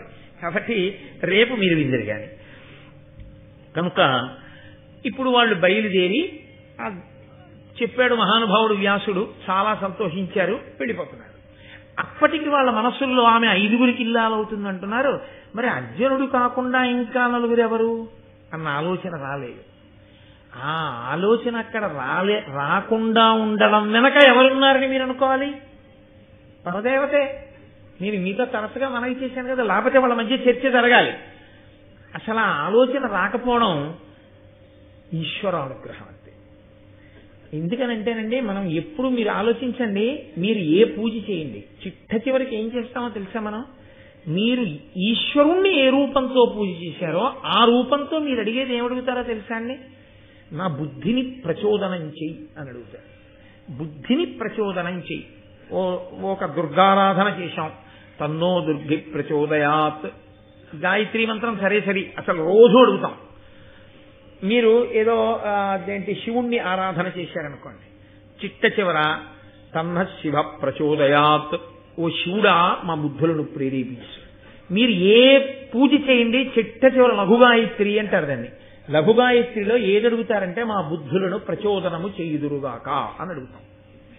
బుద్ధిని ప్రచోదనం చేయడం అంటే ఏమిటి అంటే బోలెడు కదలికల్ని ఆపుతుంది బుద్ధి. మనస్సు లక్షణం ఏమిటో తెలుసా అండి? బోలెడన్న ఆలోచనలు చెప్పేస్తుంది. ఇంకా దానికి అంతు దరి ఏముండదు, అన్ని ఆలోచనలు చెప్తుంది. ఉపన్యాసానికి ఎడదాం అని ఇలా కబ్బోర్డ్ తీశారనుకోండి, ఇవాళ ఈ పంచి కట్టుకుందాం ముందు అంటుంది. ఇలా చెయ్యి అయిపోయారనుకోండి, వద్దులే ఇవాళ ఈ పంచి వద్దు, ఈ పంచి కాకుండాను ఇలా ఈ పంచి కట్టుకుంటే, రోజు ఇది కట్టుకున్నా ఇవాళ పట్టు పంచి కట్టుకుంటే దాని అసాధ్యం కూడా నిర్ణయం చేయదు. సంకల్ప వికల్ప సంఘాతం బోలెడన్న ఆలోచనలు ఇచ్చేస్తుంది. పట్టు పంచ లాల్చి కట్టుకోవచ్చు కానీ చెమట ఒకటి చాలా ఇబ్బందిగా ఉంటుంది, అదేమో ఒంటికి అంటుకుంటుంది, అందుకని వద్దు, వేసవికాలం కదూ, చక్కగాను నూలు వస్త్రమే కట్టుకుందాం, హాయిగా ఉంటుంది, శరీరానికి చల్లగా ఉంటుంది అని ముందు బుద్ధి నిర్ణయం చేస్తే మనసు ఆగుతుంది. ఇప్పుడు ఒకటి పోయింది, ఏఆర్బిలో పట్టుపంచెలు నూలు పంచెలు, పట్టుపంచెలు పక్కకు పోయి నూలు పంచెలలో మళ్ళీ ఏదో దానికి ఉన్న ఆలోచనలు ఏవో చెప్తుంది. చెప్పిన తర్వాత బుద్ధి నిర్ణయం చేస్తుంది, ఇదిగో ఈ పంచి వాళ్ళ కట్టుకుంటున్నావు, అది తీసి పక్కన పెడతాడు. ఇప్పుడు ఏం చేస్తుందో తెలుసా అండి? ఈ నిర్ణయం చేశాక చిత్తము వస్తుంది. చిత్తం ఏం చేస్తుందంటే ప్రతి క్షణం ఇలా చెయ్యి ఇలా చెయ్యి ఇలా చెయ్యి అంట. ఇవాళ పంచ కట్టుకునేటప్పుడు కుర్చీలు ఇలా పెట్టుకుంటావా ఇలా పెట్టుకుంటావా అని ఏదో ఆలోచన చెప్తుంది. అది ఎలా కట్టుకోవాలో ప్రతి క్షణం చెప్పేది చిత్తం. ఇలా అద్దంలో ఒకసారి చూసుకుని ఓ ఈ పంచ నాకు బాగుంది అనుకున్నాడు అనుకోండి అహంకారం. మీరు జాగ్రత్తగా గమనించారంటే ఇది ఇంకొకరి మీద పెట్టడం ఇష్టం లేక ఇలాంటివి నా మీద పెట్టుకుని నేను చెప్తున్నాను. ఒకరిని కించపరచడం ఇష్టం లేక ఏ పని చేసినా కూడా మీకు ఇవి ఎప్పుడు నడుస్తాయి. మనోబుద్ధి చిత్త అహంకారములు ఈ 4 ఒక ఎప్పుడు అసలు అవి ఎలా వెళ్ళిపోతాయంటే పిల్లలు చూడండి సబ్బు నీళ్లు పట్టుకుని ఇలా ఉప్పునిస్తే బుడగలు వస్తుంటాయి. అలా మనోబుద్ధి చిత్త అహంకారములు మనోబుద్ధి చిత్త అహంకారములు మనోబుద్ధి చిత్త అహంకారములు నడుస్తుంటాయి. ఇందులో మనస్సు చిత్తము అహంకారము బుద్ధి చెప్పిన దాని వల్ల యశస్సుని కానీ ఉన్నతిని కానీ పొందుతుంటాయి. ఈ బుద్ధి నిర్ణయాన్ని తప్పు చేసిందనుకోండి అంతే, ఆ చేసిన పనంతటి వల్ల ఏమొస్తుందంటే కింద పడిపోయేటటువంటి లక్షణం వస్తుంది. అలా కింద పడిపోకుండా ఉండాలంటే బుద్ధి బాగా నిర్ణయం చేయగలిగి ఉండాలి. బాగా నిర్ణయం చెయ్యాలంటే అది మన అదృష్టం మీద ఉండదు, ఈశ్వరానుగ్రహం వల్ల ఉంటుంది. ఆ బుద్ధి ఆయన ప్రచోదనం చెయ్యాలి. కాబట్టి ఏది చెయ్యండి మనం ఒక్కటే అడుగుతాం, ఈశ్వర నా బుద్ధిని ప్రచోదనము చేయుదువుగాక. ఆ బుద్ధి ఒక్కటి ప్రచోదనం అయిందనుకోండి చాలంతే, చెడ్డవాడు మంచివాడైపోయాడు. ఆ బుద్ధి సరిగ్గా ఉండకపోతే మంచివాడు చెడ్డవాడైపోయాడు, మంచివాడు చెడ్డవాడైపోయాడు, ఆ ఇల్లు పాడైపోయింది, చెడ్డవాడు మంచివాడైపోయాడు, ఆ ఊరంతా బాగుపడిపోయాడు. ఎక్కడుందండి ఇప్పుడు అంతాను? ఆ బుద్ధి మీద ఉంది. ఆ బుద్ధిని ఎవరు ప్రచోదనం చేయాలి? ఈశ్వరుడు చెయ్యాలి. అందుకని లఘుగాయత్రులన్నీ వెళ్ళి బుద్ధి మీదే నిలబడిపోతాయి. కనుక ఇప్పుడు వీళ్ళకి ఆ ఆలోచన రాలేదు అంటే ఏమనుకోవాలి?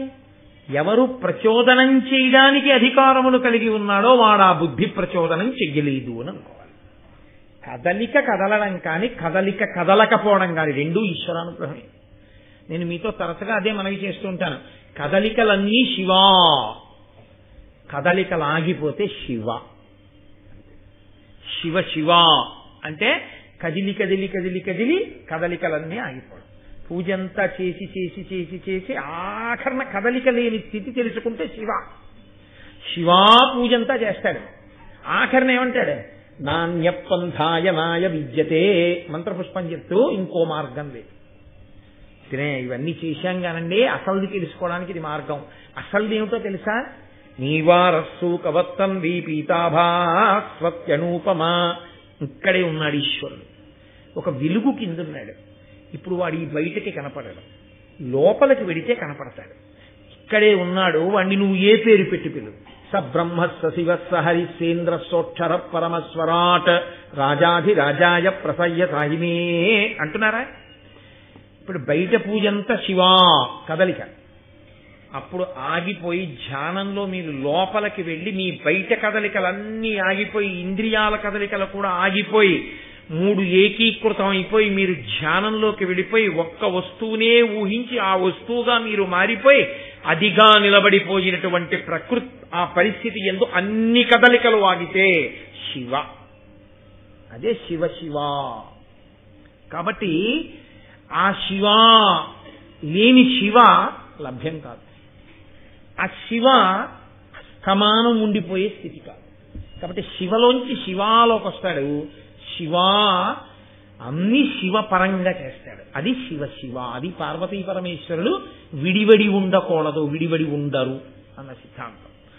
కాబట్టి ఇప్పుడు వాళ్ళకి ఆ ఆలోచన రాలేదు. అదే దేవతానుగ్రహము. అందుకే నేను మీతో మనవి చేశాను, మహాభారతాన్ని కేవలం ఒక కథాపరంగా వినడం కూడా మంచిదే.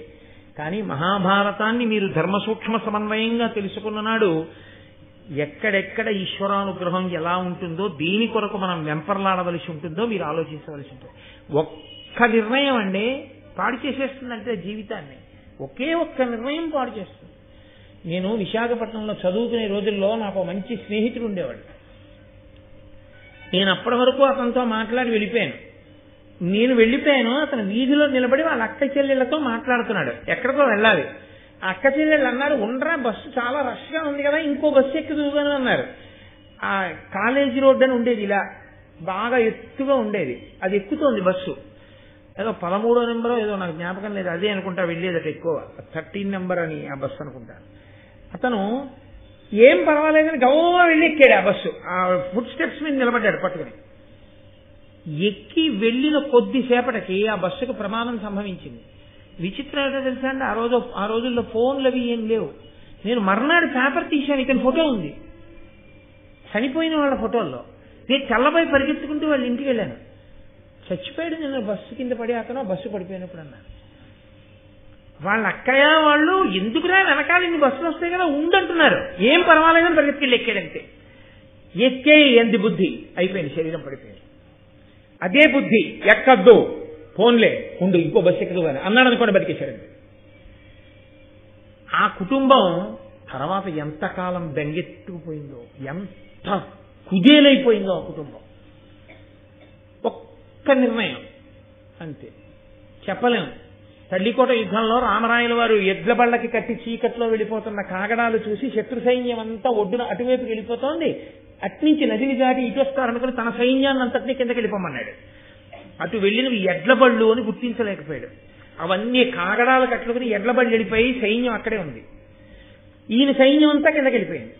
ఈయన సైన్యం అంతా కిందకి వెళ్ళిపోయిందని గుర్తించి తెల్లవారుజామున వాళ్ళు నదిని దాటి ఇక్కడికి వచ్చేశారు. రామరాయల వారి ఏనుకి నల్లమందు పెట్టేశారు. ఆయన శిబిరం మీద దాడి చేశారు. అంత సువిశాలమైనటువంటి అంత ఐశ్వర్యవంతమైన విజయనగర సామ్రాజ్యం పతనం అయిపోయింది రామరాయల మరణంతో. ఒక్క నిర్ణయం అయిపోయిందంటే రాజ్యం. అందుకే ఉద్ధాన పతనములకు కారణము బుద్ధియే. ఆ బుద్ధి ఎవరి మాట వినదో. అది సరి అయినటువంటి సమయము కాకపోతే నా అంత వాణ్ణి నేనని అహంకరించి తిరిగిన వాడికి అలాంటి నిర్ణయాలే చేయిస్తారు.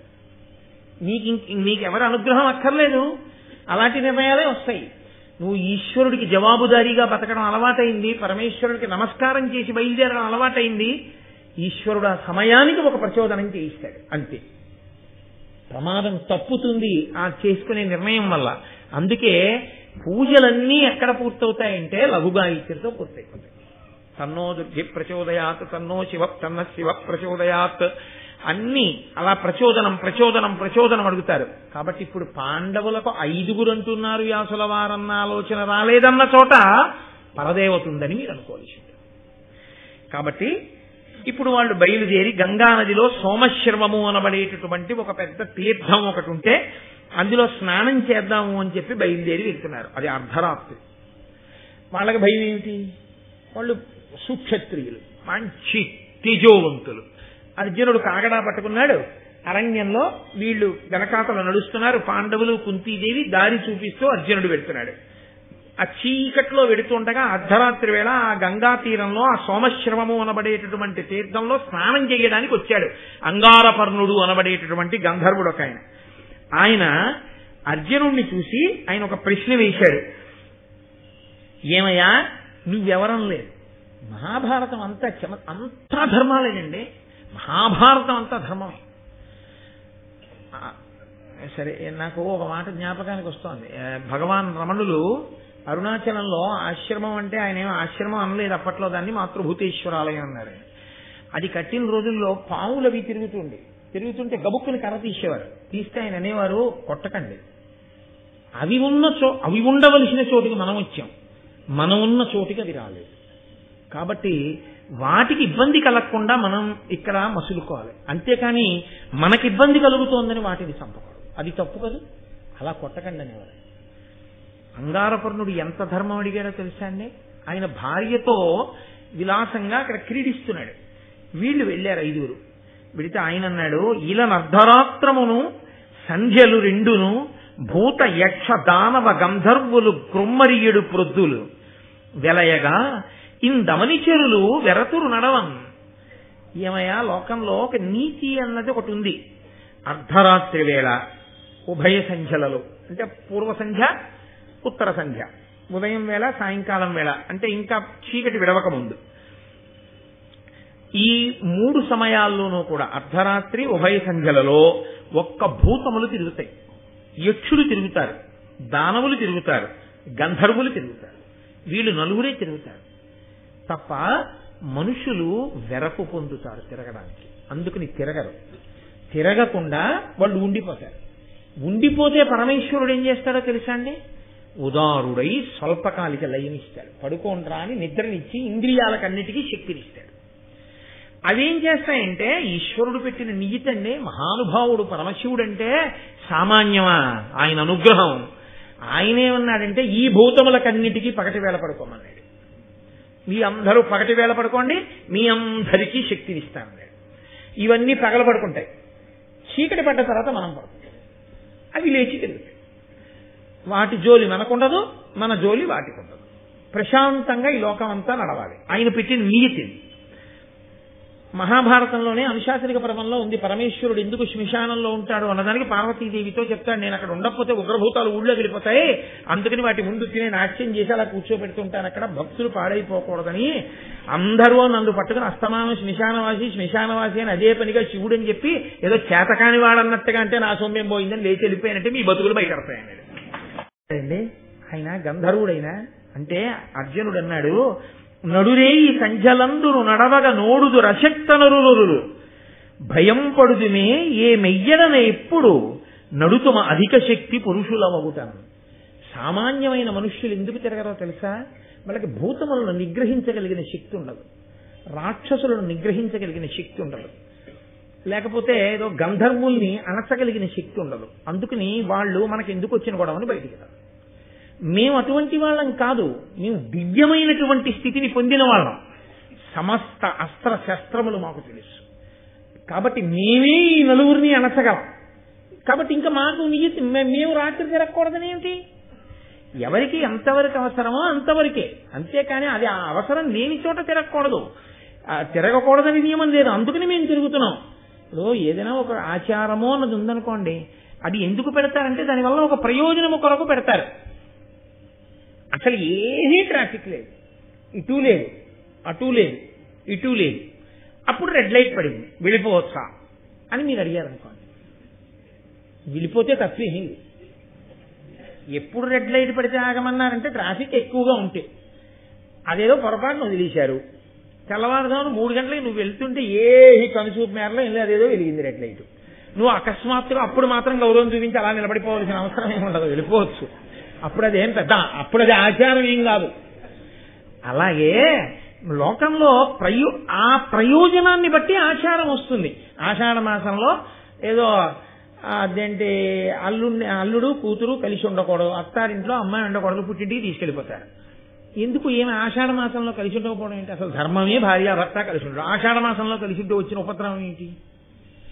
ఆషాఢ మాసం తొలకరి, వర్షాలు పడతాయి, ఆ వాన పడేటప్పటికీ గబగబా నాగలి పట్టుకుని వెళ్లి భూమిని దున్నాలి. ఆ భూమిని దున్నితే ఒక్క గింజ వేస్తే పుట్టెడు గింజలు దొరుకుతాయి. వచ్చే ఇబ్బందల్లా ఎక్కడ వస్తుందంటే, సాధారణంగా మనకి దక్షిణ దేశం వైపు అంతా ఎదుర్వేదం వాళ్ళు ఎక్కువ మంది ఉంటారు. ఆ ఎదుర్వేదంలో మళ్ళీ ఆపస్తంభ సూత్రులు ఉంటారు.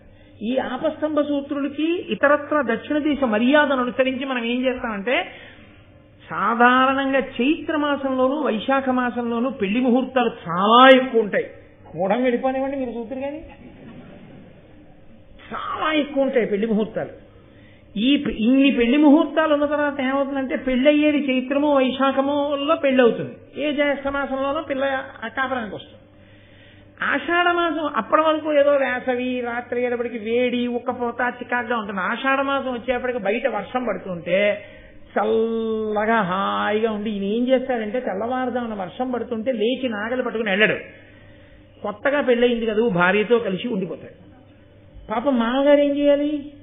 కొడుకు పడుకుంటుపోయాడు, నేను వెళ్ళగానే ఆయన పడుకుంటాడా? పెద్ద ఆయన నాగలు పట్టుకుని ఆయన వెళ్తాడు పొలానికి. ఆ అమ్మాయి 7:00 లేస్తుంది, వీడు 7:30కి లేస్తాడు. అత్తగారు చిటపట్లాడంటుంది, వాడికంటే బుద్ధి లేదు, నీకైనా ఉండద్దా? పెద్ద ఆయన మీ మామగారు వెళ్ళారు పొలానికి, నువ్వు లేపి పంపించద్దా? అలా మీ ఆయన్ని పెట్టుకుని నువ్వు పడుకుంటే మనకు అన్నం ఎక్కడి నుంచి వస్తుందండి?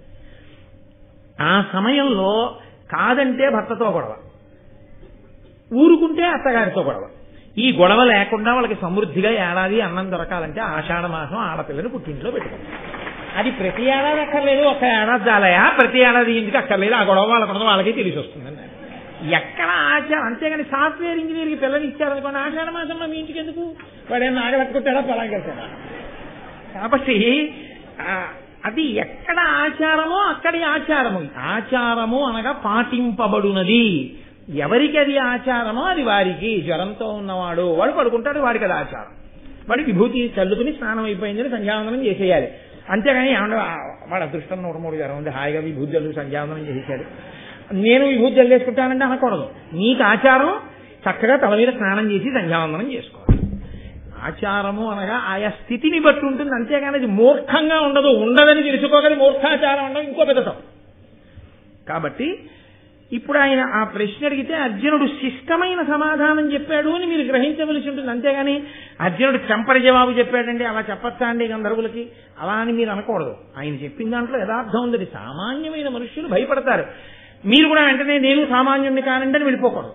దెబ్బతిన్నాక తెలుస్తుంది మనం సామాన్యులు అసామాన్యులు. ఎందుకు వచ్చిన గొడవ? మనం అర్జునుడు కామని తెలుసుకుంటే చాలు. కాబట్టి ఇప్పుడు ఆయన అన్నాడు, ఆయనకి కోపం వచ్చింది, నేను ఇక్కడ భార్యతో విహరిస్తున్నాను, నువ్వు ధర్మం తప్పి అర్ధరాత్రి వేళ వచ్చి నేను క్రీడిస్తున్నటువంటి విషయానికి అడ్డొచ్చావు. పైగా దీనికి అంగారపర్ణుడు తిరిగే ప్రదేశం అని పేరు. ఇలాంటి చోటుకి నువ్వు వచ్చావు కాబట్టి నేను నీ మీద బాణాలు విడిచిపెడుతున్నానని చెప్పి అర్జునుడి మీదకు బాణ పరంపర వదిలాడు. ఈయన వెంటనే ఆ కొరివితోటి ఆ బాణములను పక్కకి తోసి పారేసి, ఏమనుకుంటున్నావో నేనంటేను, నేను ఏ సామాన్య బ్రాహ్మణుణ్ణి అనుకుంటున్నావా? నేను అర్జునుణ్ణి, పాండవుల్లో పుట్టినటువంటి వాణ్ణి అని ఆయన ఒక ధనస్సు పట్టుకుని ఒక బాణాన్ని తీసుకుని దాని మీదకి ఆగ్నేయాస్త్రాన్ని అభిమంత్రించాడు. అగ్నిదేవుండు బృహస్పతికిచ్చే, మున్నతడు భరద్వాజుడనగా బరగు మునికిచ్చే, అమ్మహాముని భార్గవునకిచ్చే, భార్గవుండును కుంభభవునకిచ్చే, అమ్మహాత్ముండు నాకతిదయ ఈ అనలాస్త్రమని దానిన మహోగ్ర గంధర్వుపై వైచే ఘనుడింద్రసుతుడంతా ప్రథదం వప్పుడు దగ్ధమైన అగ్ని దాహభీతి అంగారపర్నుండు బమ్మరిల్లి నిలబడిన వాని కొప్పు వట్టి ఈడ్చుకుని వచ్చే ధర్మజుకడకు ఇంద్రసుతుడు కడిమి మెరసి. ఇదిగోనయా ఇది ఆగ్నేయాస్త్రం. దీన్ని అగ్నిదేవుడు మొట్టమొదట బృహస్పతికి ఇచ్చాడు. ఆ బృహస్పతి భరద్వాజుడికి ఇచ్చాడు. ఆ భరద్వాజుడు దాన్ని పట్టుకెళ్లి మహానుభావుడైనటువంటి ద్రోణాచార్యుల వారికి ఇచ్చాడు. ఆ ద్రోణాచార్యుల వారు అది ఆ భార్గవుడికి పరశురాముడికి ఇచ్చాడు. పరశురాముడు ద్రోణాచార్యుల వారికి ఇచ్చాడు. ఆ ద్రోణాచార్యుల వారు దయతో నాకిచ్చారు. నాకు ఇవ్వబడిన ఈ ఆగ్నేయాస్త్రాన్ని నీ మీద ప్రయోగిస్తున్నానని ప్రయోగించాడు. ఆగ్నేయాస్త్రం పడగానే ఆయన కూర్చున్నటువంటి రథం కాలిపోయి అందులోంచి బయటికి దూకి ఆ అంగారపర్ణుడు నేల మీద పడిపోయాడు. పడిపోగానే అర్జునుడు గబగబా వెళ్ళి ఆయన కొప్పు పట్టి ఈడ్చుకుంటూ తీసుకొచ్చి అక్కడ ఉన్న ధర్మరాజు గారి కాళ్ళ మీద పడేశాడు. అది వాళ్ళ ధర్మం. ఆ తర్వాత ఏం చేయాలో ధర్మరాజు గారు నిర్ణయం చేయాలి. అంతేకాని తని చంపేయడం అని నువ్వు వేసావా ఆగ్నేయాస్త్రం అని తిరగబడ్డం అలా ఉండదు. అన్నగారు చెప్పిన మాటకి కట్టుబడతాడు. తీసుకొచ్చి ఆయన దగ్గర పడేస్తే ఈ అంగారపర్ణుని యొక్క భార్య కుంభీనసి అనబడేటటువంటి స్త్రీ పరిగెత్తుకుంటూ వెళ్లి ధర్మరాజు గారి కాళ్ల మీద పడి ఏడ్చి ఆవిడంది, వాని మనోవల్లభ కుంభీనసి అనులది గరంబు భీతి అశేషోర్వీనాథులారా దయ పతిదానము నాకిండు మీకు ధర్మవు పెరుగును. నాకు పతిదానం చెయ్యండి ఎందావిడ. నా భర్త మీ అధీనంలో ఉన్నాడు, ఇప్పుడు నాకు మళ్లీ ఇస్తే మీరు పతిని దానం చేసినట్టు. లోకంలో పతిదానం కన్నా గొప్ప దానం లేదు. కాబట్టి ఈ మాట ఎక్కడ వాడుతున్నారో చూశాను. మళ్ళీ ఈ పతిదానం అన్న మాటని అద్భుతంగా వాడింది ఆ శ్రీరామాయణంలో కిష్కింధకాండలో ఆ తార వాడింది, వాలి భార్య.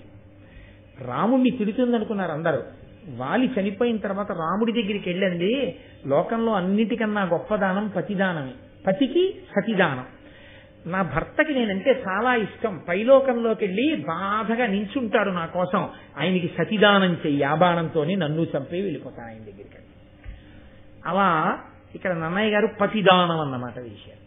ఆయన ఆవిడంది ఆ కుంభీనసి పతిదానం చేయవయ్యా నాకు, నేను నా భర్తతో సంతోషంగా ఉంటాను అంటే వెంటనే ధర్మరాజు గారు అర్జునుడితో అన్నారు, ఆయన ఎప్పుడు మాట్లాడినా ధర్మమేనండి. ఇదే వాళ్ళ జీవితాన్ని మలుపులు తిప్పి ఐశ్వర్యం వైపుకి తీసుకెడుతూ ఉంటుంది అని అరచుతున్న దానికి అనఘుడు కరుణించి పాండవాగ్రజుడై అర్జును చూచి వీని విడువుమోయని ఓడినవాని హీను అపగత శౌర్యం.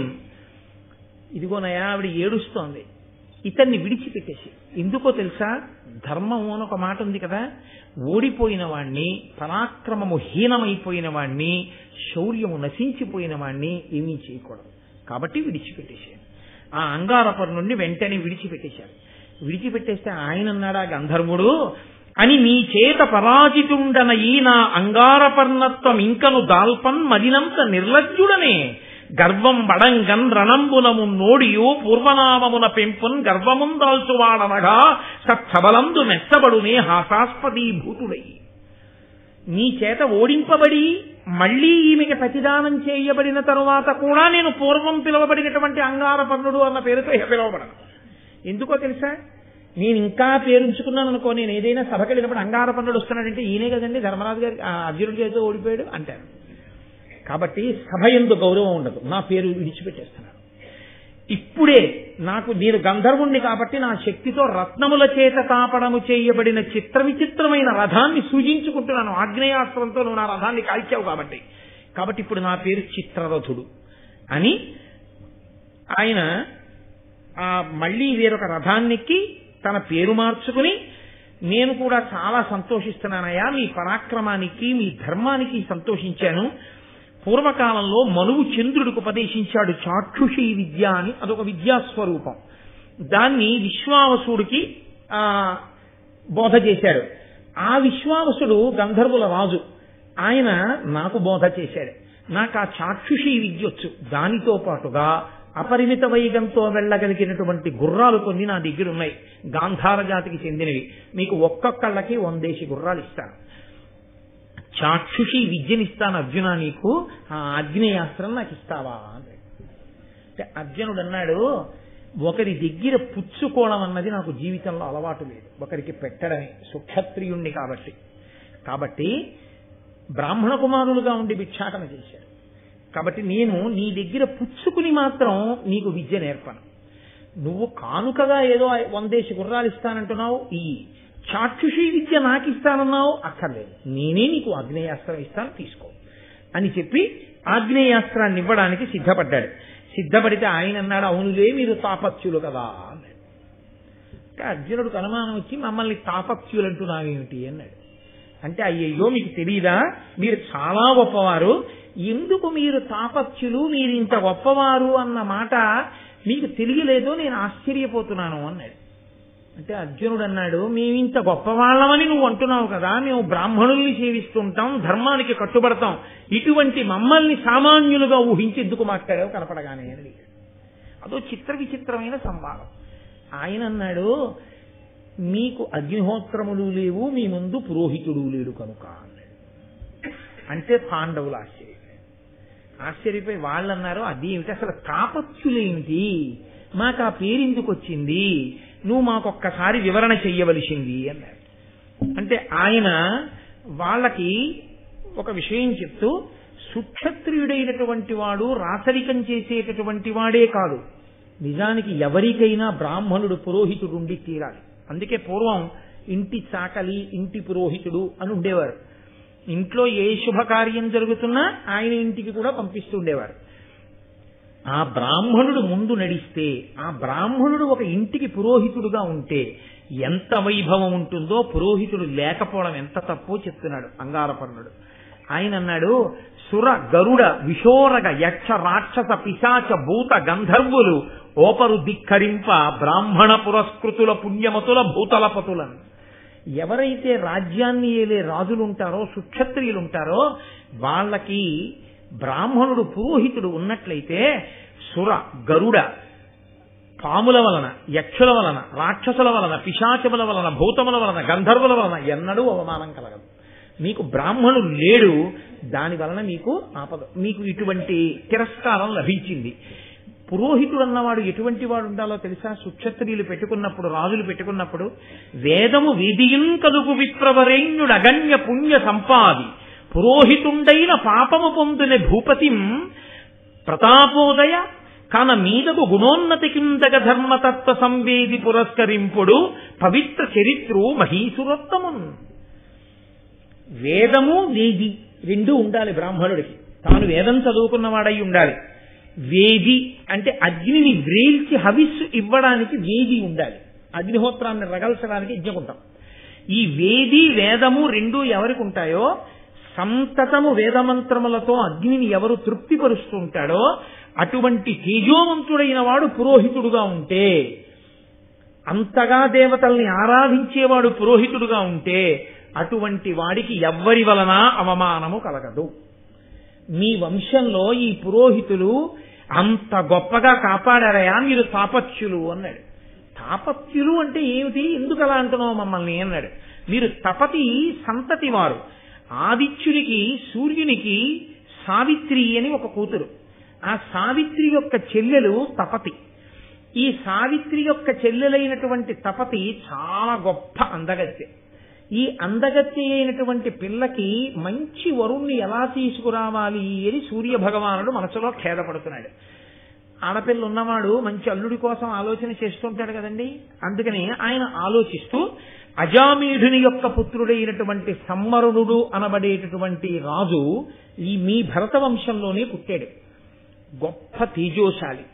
ఆకాశమండలంలో సూర్యుడు ఎంత తేజోమూర్తో భూమి మీద సమ్మరుణుడు అంత తేజోమూర్తి. ఆ సమ్మరుణునికిచ్చి తన కుమార్తెని వివాహం చెయ్యాలనుకున్నాడు. ఆ సూర్యుడికి ఎంత ప్రీతి అంటే సమ్మరుని యందు గగనమునందు నిందునధిక ప్రభ నేను వెలుంగునట్టి నిజగతి ప్రసిద్ధుడై వెలుగు సమ్మరునండు మదీయ పుత్రికింతగు పతి వీనికిచ్చద ముదంబున ఈ లలితాంగినంచు మానుగ ఎడ నిశ్చయించి తపనుండు తదీయ తపప్రసన్నుడై. ఆ సమ్మరుణుడు చేసేటటువంటి తపస్సు, పూజ, ధర్మము, రాజ్య పరిపాలన, శౌర్యము, పరాక్రమము, వీర్యము, తేజస్సు, వీటికి ఇష్టపడినటువంటి వాడైనటువంటి సూర్యుడు తన కుమార్తె అయిన తపతిని సమ్మరుణుడికిచ్చి వివాహం చేద్దామనుకున్నాడు. కొంతకాలం అయింది. సమ్మరుణుడు వేటకెళ్ళాడు. వేటకెళ్ళి చాలాసేపు వేటాడి వేటాడి మీకు నేను పాండురాజు గారి వేట విషయంలోనే మనవి చేశాను. దుందుడుకుగా రాజు వెళ్ళిపోతాడు, సైన్యం వెనకబడిపోతుంటుంది. చాలా దూరం వెళ్ళాడు వెళ్ళాడు వెళ్ళాడు, ఇక గుర్రం వెళ్ళలేక నేల మీద పడిపోయాడు. ఈయన మాత్రం గుర్రాన్ని దిగిపోయి పక్కనే కనపడుతున్న ఎత్తైన కొండపైకి వెళ్ళి చూస్తున్నాడు. చుట్టూ ఎక్కడైనా మన వాళ్ళు ఎక్కడున్నారు ఏమిటని చూస్తూ ఉండగా ఆయనకి ఈ తపతి అక్కడ కనపడింది. మహామోహనాంగి ఆవిడ్ని చూసి ఈయన వెంటనే చాలా సంతోషించి ఆమె యందు అనురక్తుడై నువ్వెవరు అని అడిగాడు.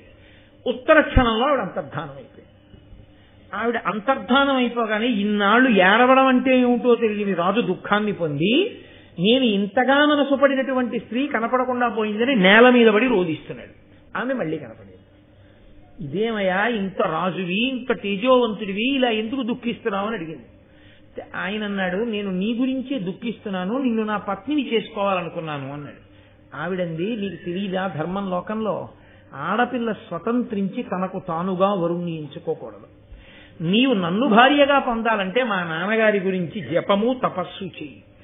బాగా నువ్వు ఆయన గురించి పూజ చేస్తే, ఆయన ప్రీతి చెందితే, ఆయన ప్రత్యక్షమై నన్ను నీకు భార్యగా ఇస్తే నేను తప్పకుండా నీకు పత్నినవుతాను. ఆయన వెంటనే అక్కడే కూర్చుని జపము, జాగ్రత్తగా సూర్య భగవానుడికి నమస్కారములు మొదలైనటువంటివి ప్రారంభం చేశాడు.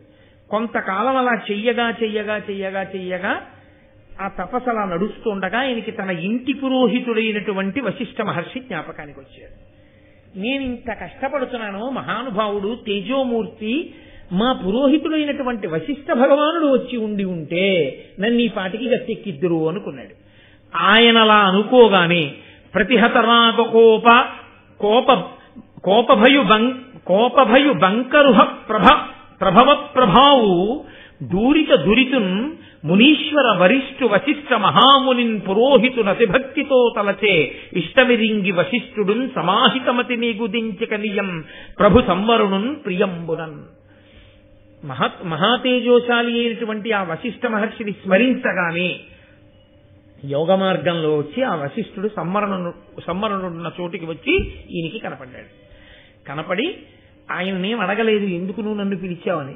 యోగ దృష్టితో చూశాడు. ఓహో, ఇతను సూర్యుని కుమార్తె అయిన తపతి యందు అనురక్తుడయ్యాడు. సూర్యుడి గురించి జపం చేస్తున్నాడు, నమస్కారాలు చేస్తున్నాడు, కానీ ఇంకా సూర్యానుగ్రహం కలగలేదు అనుకున్నాడు. అనుకుని తనకున్నటువంటి యోగ బలంతో 10,000 ఆమడలు సూర్య భగవానుడి దాకా వెళ్ళాడు. క్షణకాలంలో వెళ్ళిపోయి సూర్యుడికి అభిముఖంగా నిలబడ్డాడు. అది వశిష్ఠుడంటే. ఈ దేశంలో తపోనిష్టాగరిష్ఠులైన వ్యక్తుల యొక్క తేజస్సు అంటే అలా ఉంటుంది. వెళ్ళి సూర్యుడికి ఎదురుగుండా నిలబడ్డాడు. నిలబడి వేదమంత్రములతో సూక్తములతో సూర్యుణ్ణి కీర్తించాడు. ఆయన ఎంతో సంతోషించి, వశిష్ఠ మహానుభావ, నువ్వు వచ్చి ఇలా నన్ను కీర్తించావు, నీకేం కావాలని అడిగాడు. ఆయన అన్నాడు, ఆయనతో మాట్లాడడం అంటే ఏమిటో తెలుసా అండి? వశిష్ఠుడు ఆయనతో మాట్లాడడం అంటే ఇలా ఎదురుగుండా నిలబడి మాట్లాడడం కాదు. 1 నిమిషానికి 364 ఆమడలు పరిగెత్తి వెళ్ళిపోతుంటుంది ఆ రథం. 1 నిమిషానికి 364 ఆమడలు పరిగెత్తే రథం మీద వెళ్ళిపోతున్నటువంటి సూర్యుణ్ణి తన యోగశక్తితో అనుగమిస్తూ స్తోత్రం చేసి మాట్లాడాడు వశిష్ఠుడు. ఏమని? ఇదిగోనయా నా శిష్యుడు ఇక్ష్వాకు వంశంలో భరత వంశంలో సంవరణుడు అన్న రాజు పుట్టి అక్కడ తపస్సు చేస్తున్నాడు నీ గురించి. నీ కుమార్తె అయిన తపతిని తన భార్యని చేసుకోవాలనుకుంటున్నాడు. మహాధర్మాత్ముడు, తేజోవంతుడు, నీ కుమార్తెని ఇచ్చి వివాహం చేయమని అడిగాడు. నీ అంత పెద్దవాడు వచ్చి అడిగితే కాదంటానా? తప్పకుండా. నువ్వే నా కుమార్తెని తీసుకెళ్లి సశాస్త్రీయంగా వాళ్ళిద్దరికీ వివాహం చేయమని వశిష్ఠుడికి తన కుమార్తె తపతిని ఇచ్చి పంపించాడు సూర్యుడు. వశిష్ఠుడు ఆ తపతిని తీసుకుని వచ్చాడు. వచ్చి సశాస్త్రీయంగా ఈ సంవరుణనకు తపతికి వివాహం చేయించాడు. వాళ్ళిద్దరికీ వివాహం జరిగినటువంటి కారణంగా 12 సంవత్సరముల పాటు ఆ తపతితో విహారం చేస్తూ కాలాన్ని మరిచిపోయి ఉండిపోయాడు రాజు. రాజు కాలాన్ని మరిచిపోయి ఉండిపోవడం వల్ల రాజు తన ధర్మాన్ని విడిచిపెట్టేశాడు కదా. రాజ్యపాలన నెలకి 1 వాన పడాలి, ఆగిపోయింది. రాజు లేకపోతే లోకం ధర్మం తప్పుతుంది కాబట్టి వానలాగిపోయి, వానలాగిపోతే క్షామం వచ్చింది. అప్పుడు మళ్ళీ వశిష్ఠ మహర్షి జోక్యం చేసుకుని వైదికమైన శాంతి పౌష్టిక కర్మలనన్నింటినీ చేసి రాజుని రాజ్యానికి తీసుకొచ్చి సింహాసనం మీద కూర్చోబెడితే మళ్ళీ వర్షాలు పడి క్షామం పోయి రాజ్యమంతా సుభిక్షమైంది. కాబట్టి మీ వంశంలోనే అదిగో ఆ సంవరణుడికి తపతినిచ్చి వివాహం చేయడమే కాదు, ఆ తపతికి సంవరణుడికే కురు అనబడేటటువంటి మహానుభావుడు పుట్టాడు. ఆ కురువంశంలో పుట్టిన వాళ్లే మీరందరూ, కాబట్టే మిమ్మల్ని కౌరవులని పిలుస్తారు. అంతటి గొప్ప వంశకర్త పుట్టాడంటే తపతి అనబడేటటువంటి గొప్ప సుక్షేత్రము సంవరణుడికి లభించింది. ఎవరి వలన? ఇంటి పురోహితుడి వలన. ఇంటి పురోహితుడు సమర్థుడైతే రాజ్య పరిపాలనలో వచ్చిన క్షామాన్ని కూడా తొలగతోశాడు. పురోహితుడు చేసిన పెళ్ళయ్యా మీ వంశంలో ఒక పెళ్లి. కాబట్టి ఇప్పటి వరకు మీకేం తెలుసు అంటే చాలా గొప్ప గొప్పగా ఉన్నటువంటి మగవాళ్లు కొంతమంది తెలుసు. ఏదో శంకర మహారాజు గారు, భరతుడు, ఆ తర్వాత కురు, ఇలాంటి వాళ్ళ గురించే మీకు తెలుసు. కానీ మీ వంశంలో చాలా గొప్ప ఆడవాళ్లు కూడా వంశకర్తలుగా ఉన్నారు. గంగమ్మ భీష్ముణ్ణి కంది గాంగేయుడు అనిపించుకున్నాడు. మీ తల్లి కుంతి మిమ్మల్ని కొంది కౌంతేయులు అని మీకు పేరొచ్చింది.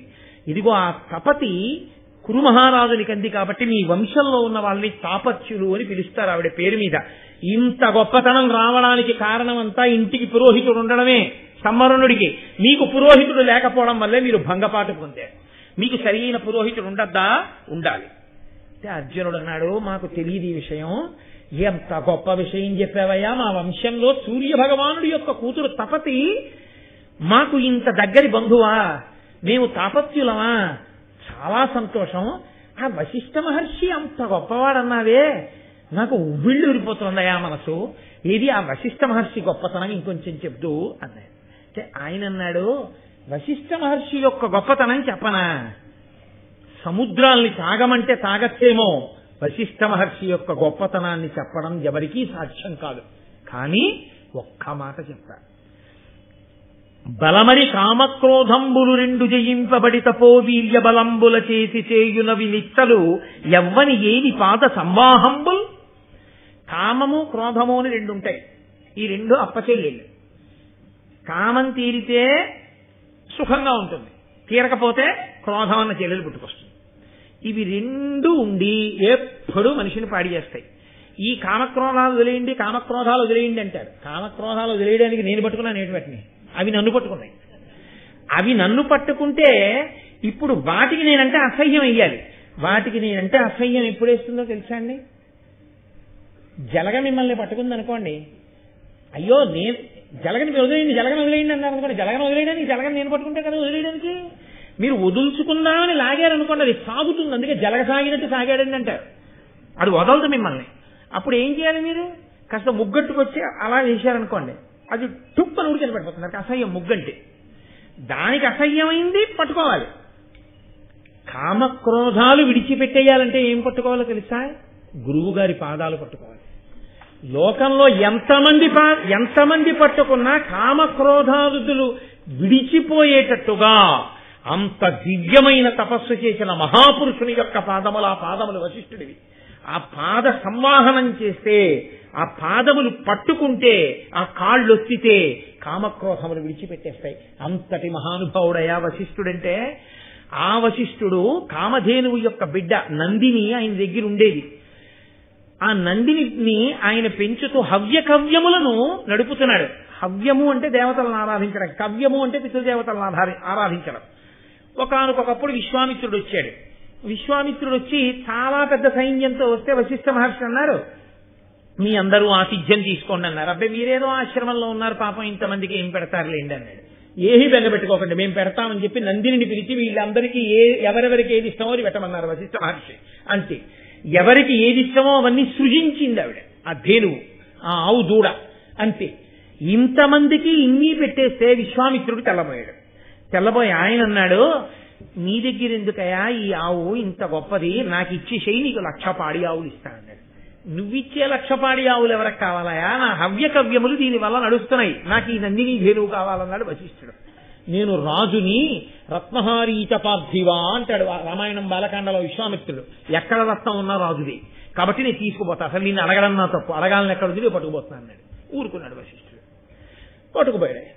పట్టుకుపోతుంటే ఆ ధేనువు తప్పించుకుని వెనక్కి వచ్చి ఆవిడంది, నన్ను ఎందుకు విడిచిపెట్టావంది. నేనేమీ విడిచిపెట్టలేదు, ఆయన పట్టుకుపోతున్నాడు. అంటే నేను నీ దగ్గరే ఉండాలనుకుంటున్నాను. ఉండు, నిన్ను నేను రక్షించేదే ఉంది, నువ్వే రక్షించుకోగలవు. అంతే. ఆవిడ వెంటనే నిప్పుల వాన కురిపించింది విశ్వామిత్రుడి యొక్క సైన్యం మీద. తోక నుండి శబరులు అనేటటువంటి వాళ్ళని, శబర జాతంతా ఆవు తోకలోంచి వచ్చిన వాళ్ళు, మలమూత్రములలో నుండి శక యవన పుండ్ర పులింద ద్రవిడ సింహళుల్ని సృష్టించింది. నురుగులోంచి దరదబర్బురులు అనబడేటటువంటి వాళ్ళని, దరదర్బురులు అనబడేటటువంటి జాతిని సృజించింది. వీళ్ళందరూ విశ్వామిత్రుడి సైన్యం మీద పడి వాళ్ళందరినీ కూడా తెగటారిస్తే విశ్వామిత్రుడు ఓడిపోయి వెళ్ళిపోయి ఆ తర్వాతి కాలంలో చాలా కాలానికి బ్రహ్మర్షిత్వం పొందాడు. ఈ బ్రహ్మర్షిత్వం పొందే లోపల చాలా పెద్ద కథ నడిచింది. వశిష్ఠ మహర్షి గొప్పతనం అంటే ఏమిటో చెప్తున్నాను, మీరు అడిగావు కాబట్టి. ఆ వశిష్ఠ మహర్షి 9 కొడుకులు. 9 కొడుకులలో పెద్దవాడు శక్తి. శక్తే పౌత్రమకల్మషం పరాశరాత్మజం వందే శుకతాతం తపోనిధిం అని మనం వ్యాస భగవానుడి గురించి స్తోత్రం చేస్తాం. ఆ వశిష్ఠుని యొక్క 9 కుమారులలో పెద్దవాడు ఆ శక్తి మహర్షి. మహానుభావుడు, బ్రహ్మజ్ఞాని. 99 మంది తమ్ముళ్లతో కలిసి వెళ్ళిపోతున్నాడు. కల్మషపాదుడు అనబడేటటువంటి రాజు ఇక్ష్వాకు వంశంలో వాడు ఎదురొచ్చాడు. ఆయన వశిష్ఠుడు శిష్యుడే. ఎదురొచ్చాడు. చిన్న దారి. ఈయన వెళ్ళిపోతున్నాడు శక్తి 99 మంది తమ్ముళ్లతో. రాజు ఎదురుగుండా వచ్చాడు ఆ వాహనం మీద. వచ్చి అన్నాడు, పక్కకి తప్పుకో అన్నాడు. అంటే శక్తి మహర్షి అన్నారు, ఎట్టి రాజులను మహీసురోత్తములెదురు అరుగుదించునప్పుడు అధిక భక్తి తెరలి ప్రియము బలికి ఎరువ ఇట్టిది ధర్మవు, నీవు దీని తలపబెట్టు. లోకంలో ఎక్కడైనా రాజుకి సద్బ్రాహ్మణుడు ఎదురైతే చూడగానే నమస్కారం చేసి అయ్యా వెళ్ళండి అంటాడు. అది ధర్మం. బ్రహ్మ తేజస్సు కలిగినటువంటి వాడు, వేదవేదాంగములు చదువుకున్న వాళ్ళు కనపడితే అలాంటి ధర్మం పాటిస్తారు. అదేమిటి నువ్వు పక్కకెళ్ళండి అని అంత అన్యాయంగా అలా చులకనగా మాట్లాడావు? ఆ రాజు కోపం వచ్చి నేను ధర్మంలోనే ఉన్నానని కొరడా తీసి ఆ శక్తి మహర్షిని కొట్టాడు. ఆయన శాపవాక్కు విడిచిపెట్టాడు. ఏమంటే కొడితేనే శాపం ఇచ్చేసేంత తక్కువ నిగ్రహశక్తి వాళ్ళది అని మీరు అనుకోకండి. శక్తి మహర్షి వంటి బ్రహ్మజ్ఞానిని కొరడాతో కొట్టినటువంటి పాపానికి రౌరవాది నరకములు పట్టిపోవాలి కల్మషపాదుడు. ఎక్కడ పాడైపోతాడో అని అనుగ్రహించడం కోసమని ఆయనే కొంత శిక్ష వేసి విడిచిపెట్టేస్తే గొడవ వదిలిపోతున్నది. తక్కువ శిక్ష వేయడం కోసమని శాపవాక్కు విడిచిపెడతారు. అందుకే శాపానుగ్రహము అంటారు శాపాన్ని. ఆయన అన్నాడు, 12 సంవత్సరముల నరమాంసము తినే రాక్షసుడవగుదువుగాక అని. ఇప్పుడు ఈ కల్మషపాదుడు నరమాంసము భక్షించే రాక్షసున్నవడమా, నాకు శాప విమోచనం ఇవ్వండి అని ఆయన కాళ్ళ మీద పడే లోపల వశిష్ఠుడి మీద కక్ష పెట్టుకుని ఉన్నాడు కదా విశ్వామిత్రుడు. అందుకని ఇంకా అప్పటికి బ్రహ్మర్షి కాలేదు. ఆయన కింకరుడు అనబడేటటువంటి ఒక రాక్షసుణ్ణి సృష్టించి కల్మషపాదుడిలోకి అనుప్రవేశం చేయించాడు ఆ శాపవాక్కుని ఆధారంగా. రాక్షసత్వం వచ్చినప్పుడు సింహాసనం మీద కూర్చునేవాడు కాదు. రాక్షసత్వం లేకపోతే వచ్చి కూర్చుని పరిపాలన చేసేవాడు. ఒకనాడు రాక్షసత్వం లేని స్థితిలో కూర్చునున్నాడు కల్మషపాదుడు. కూర్చునుండగా ఒక బ్రాహ్మణుడు వచ్చి అన్నాడు, మహారాజా నాకు మాంసాహారంతో అన్నం పెట్టించండి అన్నాడు. అదేమిటండి అలా అడగచ్చా? బ్రాహ్మణుడు ఏమిటి, మాంసాహారంతో అన్నం ఏమిటని మీకు అనుమానం రావచ్చు. ఆ యుగం వరకు అది ధర్మం. బ్రాహ్మణులు మాంసంతో అన్నం తినేవారు. తద్దినం పెట్టేటప్పుడు కూడా పితృదేవతలకి తద్దినం పెడితే కూడా మాంసంతో పెట్టాలి. ఇప్పుడు కాదు. బాగా ఎర్రసిరాతో అండర్లైన్ చేసుకోండి. కోటేశ్వరరావు చెప్పారని ఎక్కడో కనపడకండి. కాబట్టి ఆ యుగంలో అందుకే వశిష్ఠ మహర్షిని, అగస్త్య మహర్షిని వాతాపి తద్దినానికి పిలిచినప్పుడు రామాయణం బాలకాండలో వచ్చిన వాళ్ళందరినీ పితృకార్యానికి పిలిచి వాళ్ళకి మాంసం పెట్టి తమ్ముణ్ణే వండి పెట్టేసి లోపలికి వెళ్ళిపోయిన తర్వాత మళ్ళీ తమ్ముడిని పిలుస్తాడు.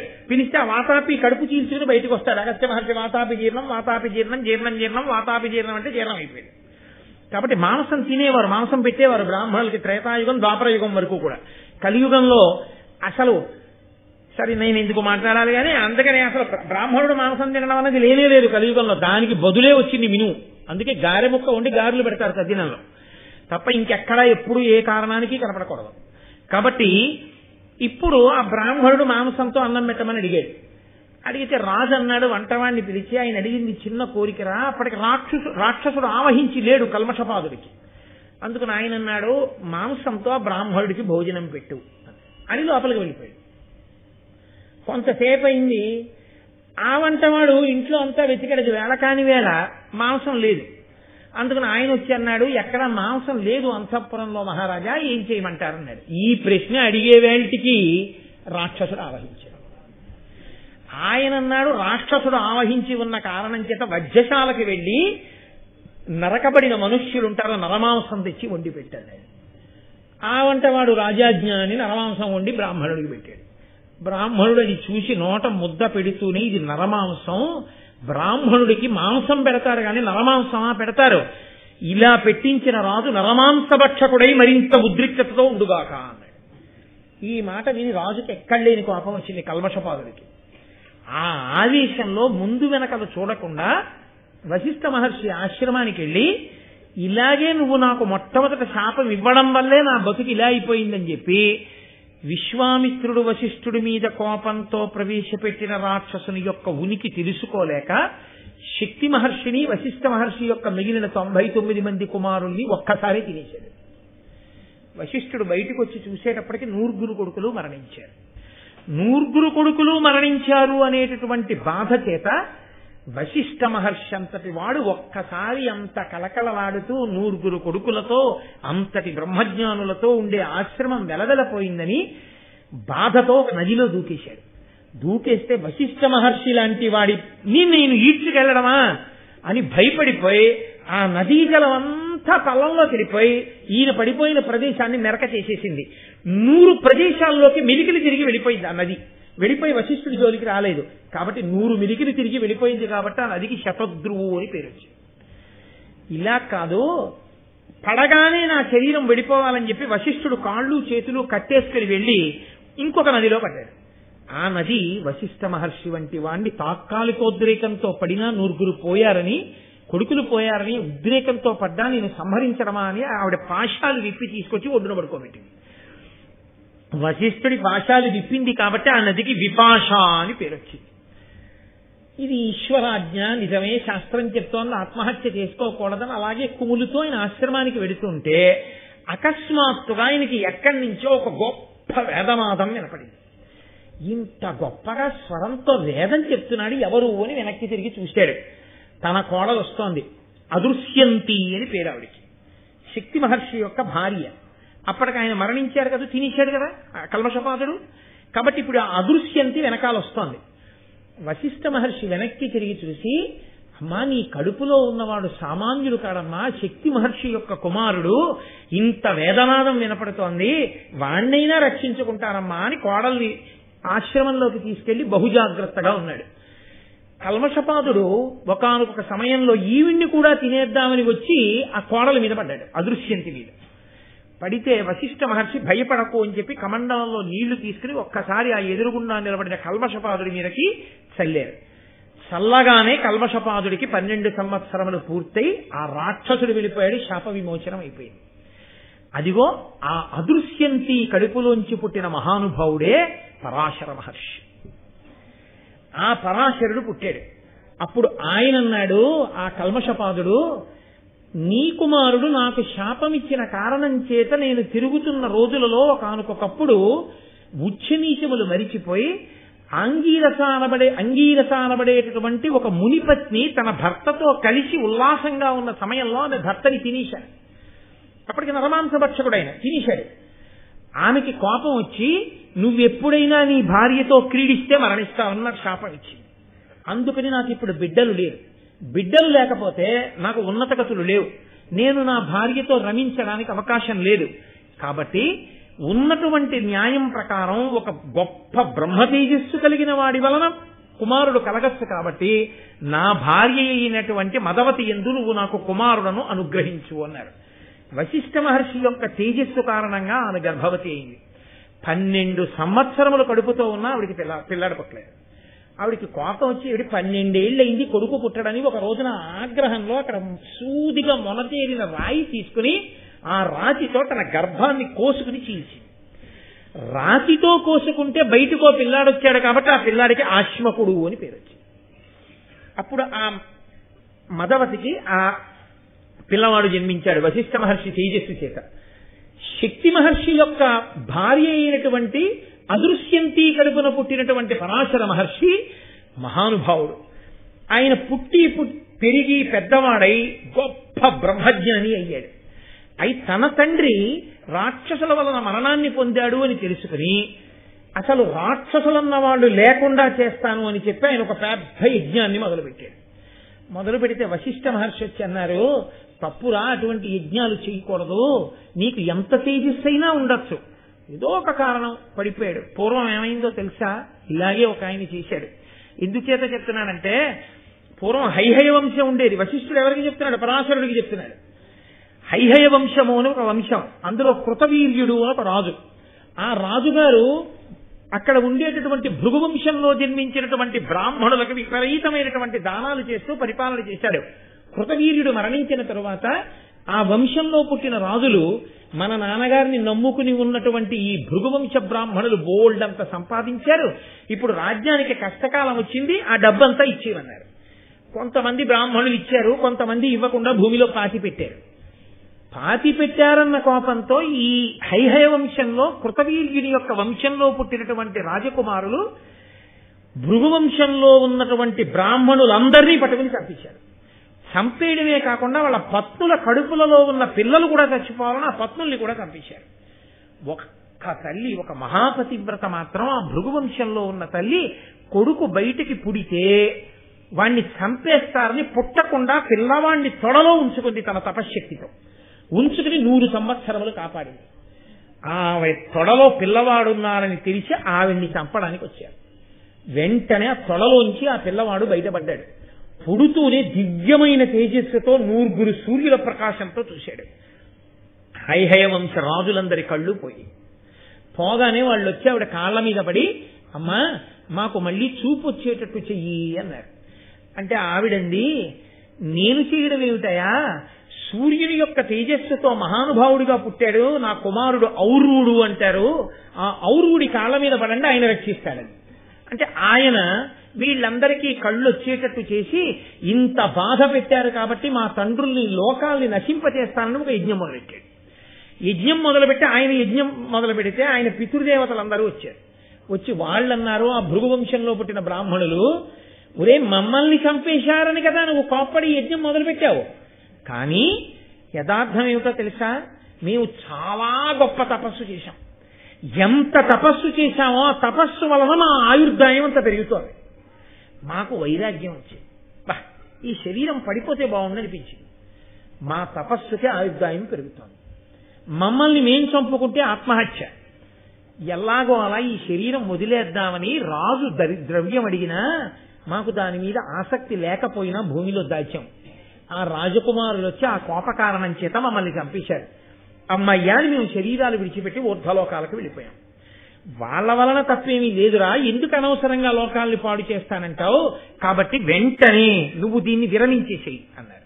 అంటే ఆయన అన్నాడు, నేను చాలా కోపంతో మొదలుపెట్టాను ఈ యజ్ఞాన్ని, మీకేదో ఆపద జరిగిందని. ఇప్పుడు ఇంత కోపంతో మొదలుపెట్టిన యజ్ఞంలో నేను నా కోపాన్ని ఎక్కడ విడిచిపెట్టను అని అడిగాడు. అదే సామాన్యమైంది కాదు నా కోపం, ఔరుగుడి కోపం అంటే మాటలా, ఎక్కడ విడిచిపెట్టను అన్నాడు. నీ యజ్ఞం ఎందుకు మొదలుపెట్టావు, లోకాలని నాశనం చేస్తానని. లోకాలన్నీ ఎక్కడున్నాయి? నీళ్లల్లో ఉన్నాయి. చతుస్సాగర పర్యంతం కదండి, నీటి మధ్యలో కదా, నీళ్లల్లో ఉన్నాయి. కాబట్టి నువ్వు ఓ పని చేయి, నీ కోపాన్ని పట్టుకెళ్లి సముద్రంలో పడేయి అంటే ఆయన కోపాన్ని పైకి తీసి దాన్ని గుర్రం రూపం ఇచ్చి సముద్రంలో పడేశాడు. అది గుర్రం రూపంలో ఉంటూ ఇప్పటికీ సముద్రంలో అగ్నిహోత్రంగా ఉంటుంది. బడబాగ్ని అగ్నిహోత్ర రూపంలో ఉండి సముద్రపు నీటిని తాగుతూ ఉంటుంది ఔరుగుడి కోపం. కాబట్టి ఆ ఔరుగుడంతటి వాడు ఇలాగే పితృదేవతల మీద ప్రేమ అని చెప్పి యజ్ఞం మొదలుపెట్టి మళ్లీ చెప్తే మధ్యలో ఆపేసి అదిగో ఆ కోపాన్ని తీసుకెళ్లి సముద్రంలో పడేశాడు. ఇప్పటికే అది గుర్రం రూపంలో నీళ్లు తాగుతోంది.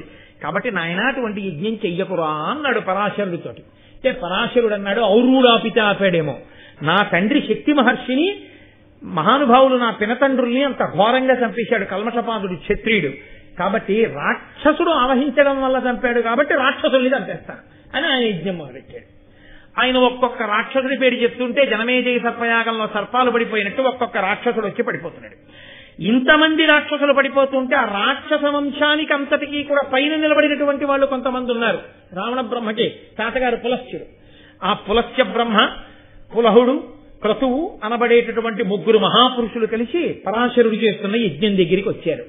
ఆ యజ్ఞం దగ్గరికి వచ్చి నిలబడి ఏమయ్యా ఇలాంటి యజ్ఞం చెయ్యొచ్చా కోపంతో, ఇప్పటికే చాలా మంది రాక్షసులు మరణించారు, ఈశ్వర సృష్టిలో వాళ్ళు కూడా అంతర్భాగం, ఎవరో ఒక రాక్షసుడు ఆవహించి చంపాడు అని ఇలా రాక్షస జాతిని చంపకూడదు, అందున బ్రాహ్మణుడివి ఏమిటి కోపం, బ్రహ్మజ్ఞానిని విడిచిపెట్టేసేయన్నారు. అంటే ఆయన అన్నాడు, మరి నేను ఇప్పుడు ఈ యాగాగ్నిని ఎక్కడ పడగను అన్నాడు. అంటే వాళ్ళన్నారు, దీన్ని ఎత్తి హిమాలయ పర్వతాల దగ్గర పారేయన్నారు. ఆయన వెంటనే అగ్నిహోత్రాన్ని హిమాలయాల దగ్గరికి విసిరాడు.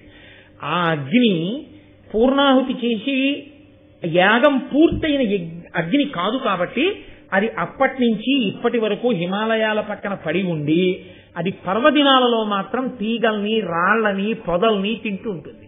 అది ఇప్పటికీ పరాశర మహర్షి యొక్క పరాశర మహర్షి అసంపూర్ణంగా విడిచిపెట్టిన యాగాగ్ని హిమాలయాల పక్కన పడి ఉంటుంది. ఔర్వుడి యొక్క కోపాగ్ని సముద్రం మధ్యలో గుర్రం రూపంలో పడింది. ఇంతటి మహానుభావులయ్యా వశిష్ఠ మహర్షి అంటే, వశిష్ఠ మహర్షి సంతానం అంటే అలాంటి వాళ్ళు. ఇంకా ఎంతని చెప్పను, చెప్తే దానికి తరగడం అన్నది లేదు. కాబట్టి పురోహితుల వలన మీ వంశంలో వాళ్ళు ఇలా సంతానాల్ని కూడా కన్నారు. పురోహితుడిని ఎదురు పెట్టుకుని అదిగో తపతిని స్వీకరించాడు సంవరణుడు. ఆ తపతి వంశంలో పుట్టాడు, ఆ తపతికి పుట్టాడు కురు. ఆ కురు వంశంలో వచ్చిన వాళ్ళు మీరు, కాబట్టి మీకు కౌరవులని పేరు. కాబట్టి మీకు ఉండద్దు పురోహితుడు. ఇదిగో ఇక్కడే గంగానది పక్కన ఉత్కచము అనబడేటటువంటి ఒక గొప్ప క్షేత్రం ఉంది. ఆ క్షేత్రంలో తపస్సు చేస్తున్నాడు ధౌమ్యుడు అనబడేటటువంటి మహర్షి. ఆయన సామాన్యుడు కాడు, కాబట్టి వెళ్లి ఆయన్ని పురోహితుడుగా వరించండి. ఇంతకీ ఇదంతా ఎందుకు చెప్పాను, పురోహితుడు అన్నవాడు ఎంత ముఖ్యమో అని కదా మొదలెట్టాను మీకు ఈ కథంతా అన్నాడు అంగారపర్ణుడు చిత్రరథుడు. కాబట్టి అదిగో ఉత్కచానికి వెళ్లి ధౌమ్యుణ్ణి పురోహితుడుగా వరించండి. ధౌమ్యుడు పురోహితుడైన తర్వాత నీ కథ ఎంత గొప్పగా తిరుగుతుందో చూడండి. ఏం జరగాలి, పురోహితుడుగా దొరకగానే కథ తిరగాలంటే ద్రౌపదీదేవి భార్య కావాలి, ద్రుపదుడు మామగారు కావాలి. ద్రుపదుడు మామగారు కాగానే హడిలిపోయి ధృతరాష్ట్ర మహారాజు హస్తినాపురానికి పిలిచి రాజ్యం ఇవ్వాలి. ఇంత కథకి ప్రారంభం ఎక్కడా అంటే సరి అయిన పురోహితుడు దొరకడం.